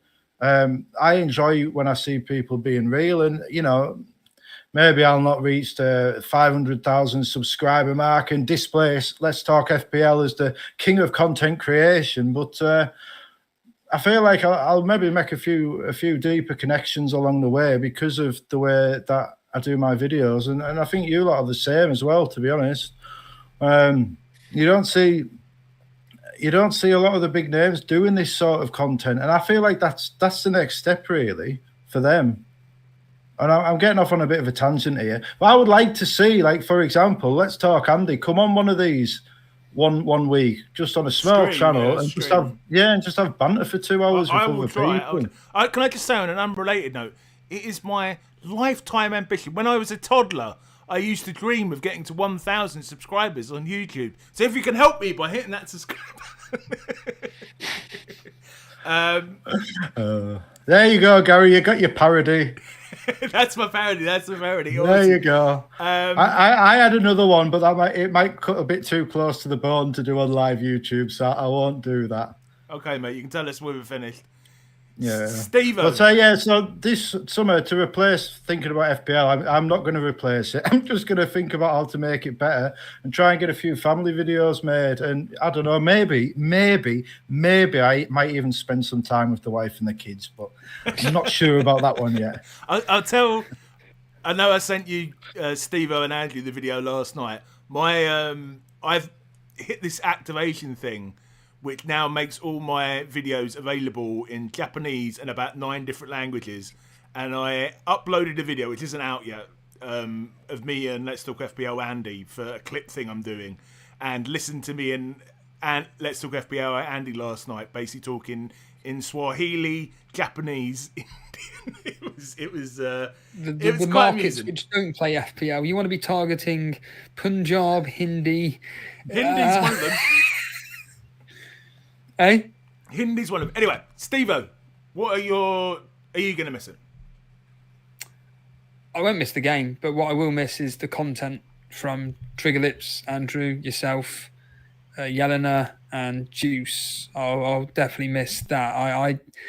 The only thing I enjoy most about FPL is actually the content that I get from it. I've really enjoyed over the last several game weeks consuming Andrew's stuff and Nick's stuff. It's been, again, it is genuinely one of those where when I do access the internet in the morning after I had breakfast and all that nonsense, and I see a notification come up and I see that Andrew's put up a video or Nick's put up a video, it's just like, yes, because I really enjoy it. And every Tuesday when Juice is streaming, it's just become part of my life, basically. It really has become part of my life. And this channel has become part of my life in the sense of, as I said to you before, with this kind of reminds me of RX Muscle, where they just get 4 mates on to talk about what's happening in the world of bodybuilding, and they will go on and on and on discussing about what's going on in that world. And it's brilliant. I really, really enjoy it. And that's the one thing that I will miss. Other than that, I mean, it says here, what do you do in the summer to replace it? I mean, I did it today. It was just, I just go out for long walks. I just go out for walks. I realised that I don't have to, think about FPL. I don't have to be like, oh, that's an idea for content. I'm walking along the beach and I'll just pull out my phone and start talking about whether I should bring in Kevin De Bruyne or not. That's something that I'm glad that my mindset isn't thinking anymore. It's just a case of just go out for a walk, enjoy your favourite podcast you listen to, and that's it done, really. And certainly I noticed today, for instance, where it was the first day where I felt like, yeah, I know that I am one of the few breeds of people which isn't just constantly connected with FPL, and I do go out a lot, but it's when you aren't thinking about FPL, you realise, like the joke was just there, like, Christ, there is more to life. It's genuinely more to life, though. And even when it comes to football, for instance, when there is a tournament on, and if it is available on terrestrial TV, I will watch it and I will just enjoy it for the sport that it is, rather than worrying that if my Australian goalkeeper that plays for the Auckland Tigers or whatever they're called is going to keep a clean sheet against Bayern Munich. It's just mental. I'd rather just watch it if it is available, which I think you said it was, and just enjoy it for what it is. So, yeah, I won't be missing it. Just you guys, basically.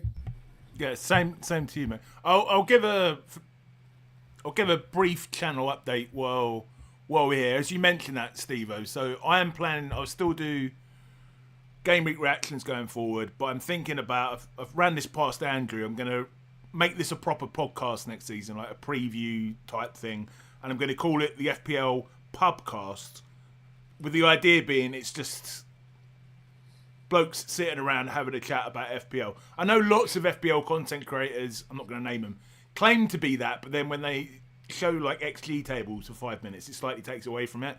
And also, I've already hinted at this. Not that there's many people that watch all the stuff I do, but I'm going to cut down the interviews next season to only really people, basically big content creators or people I really want to interview, because I think with someone like Mira or some of the smaller content creators, it would be better to get them on one of these with me, where they're actually talking about FPL rather than interview them. But anyway, that's on the side. Andrew. No, Andrew. I think I'll put this out there because I was saying this to Gary last night. I think if he's going to have the FPL Pubcast, I think you should rebrand your channel FPL Pubcast. I think it'll roll off the tongue better. Maybe. But Trigger might remember it, and it'll be a lot easier to make a logo for it. Remember, FPL have a beer. Yeah, I think FPL Pubcast works much better as a brand to be a bit to sell out a bit for Steve-O. I think if your branding's important, I think FPL Pubcast it tells you everything about the channel. That means you've got to get generative AI to recreate my. Just give Alex Follow 20 quid, you tight bastard. Can AI improve my graphics on my OBS? I'm gonna teach you how to use. I'll do you a logo for free if you must, like. Yeah, I'd like a new logo.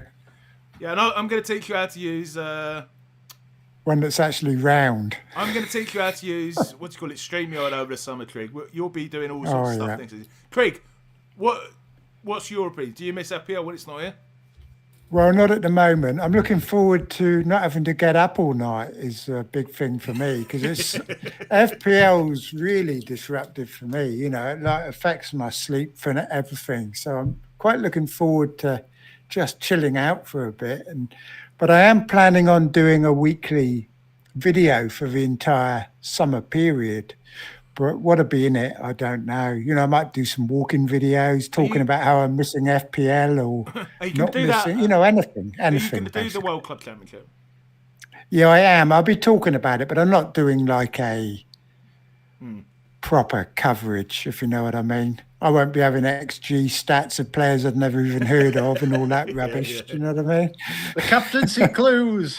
Which South American substitute should we captain? Do XG stats I think it's going to be very difficult. South African champion or Zambian African FPL winners, I don't know. It's going to be a nightmare, that tournament, because like Bayern Munich are going to be playing reserve teams and Chelsea will be playing reserve teams. But I will be working on my channel over the summer, like Andrew's going to be, and I'm looking forward to actually learning more about OBS and how to make it good. I enjoy all that sort of thing. I'll be looking at 100%. YouTube channels about that kind of thing and trying to find a template and all that for the channel. But I'm definitely missing it. But it's not going to be that long, is it? We're going to have pre-season friendlies, and then we'll get the fixture lists and all that type of thing. And so that won't be far away, probably, will it? No, that's like a month away. So. Sorry. Transfers as well. Like every real life transfers. I could do a video about that. I wonder if I can get him in my team. Yeah, all that sort of thing. There's going to be lots going on. So I don't think I'm going to miss FPL. I'll probably play a few more computer games and. Well, I've started playing a new one last night for the first time in weeks. It's fantastic. What's that one you're playing? It's called Shadow of Mordor. My mum bought me it for Christmas like 3 years ago, and I've only just got around to it. And you basically play this like wraith thing that's going around killing all the orcs and the Uruks in Mordor for Lord of the Rings, and it's quite hard. Yeah. It's a bit like Dark Souls if you played them, but it's fun. It's meant to be quite short, so that's good for me. And then I think I'm going to have a playthrough. I haven't decided yet, but it'll either be Red Dead Redemption or The Witcher. Red Dead Redemption through. I've never played it. The original one. Oh, it's brilliant. They're both fantastic. It's just they're so long.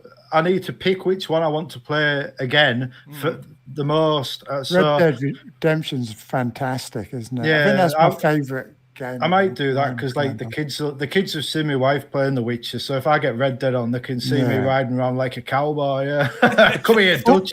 Do you not think Dutch from Red Dead Redemption? Do you not think Dutch is just Boise off Only Fools and Horses?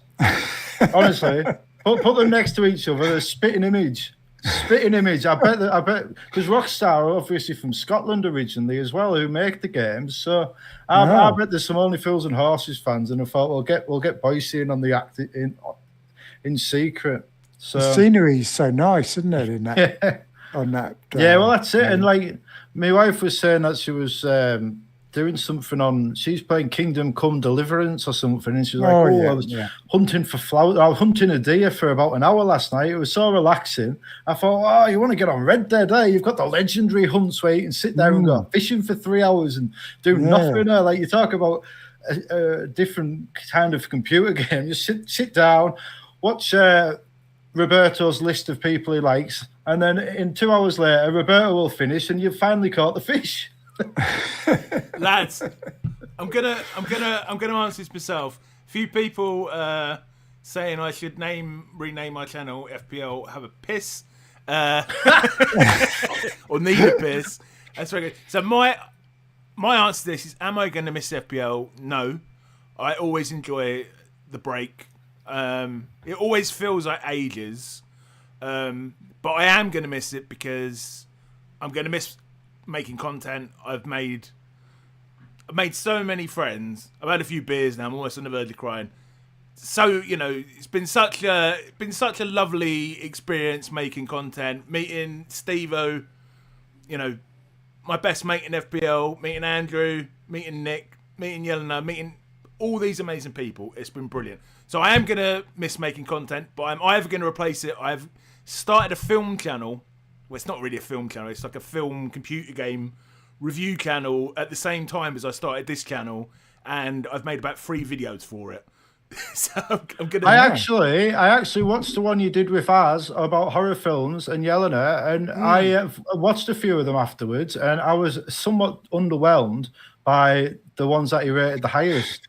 I thought they were fine, but they didn't really get me thinking that much. I prefer psychological horrors, and I wasn't impressed with Az's taste. It was good, but not great. Well, me and Steve-O are going to, at some point in the next couple of weeks, finally do our sitcoms tier list, aren't we, mate?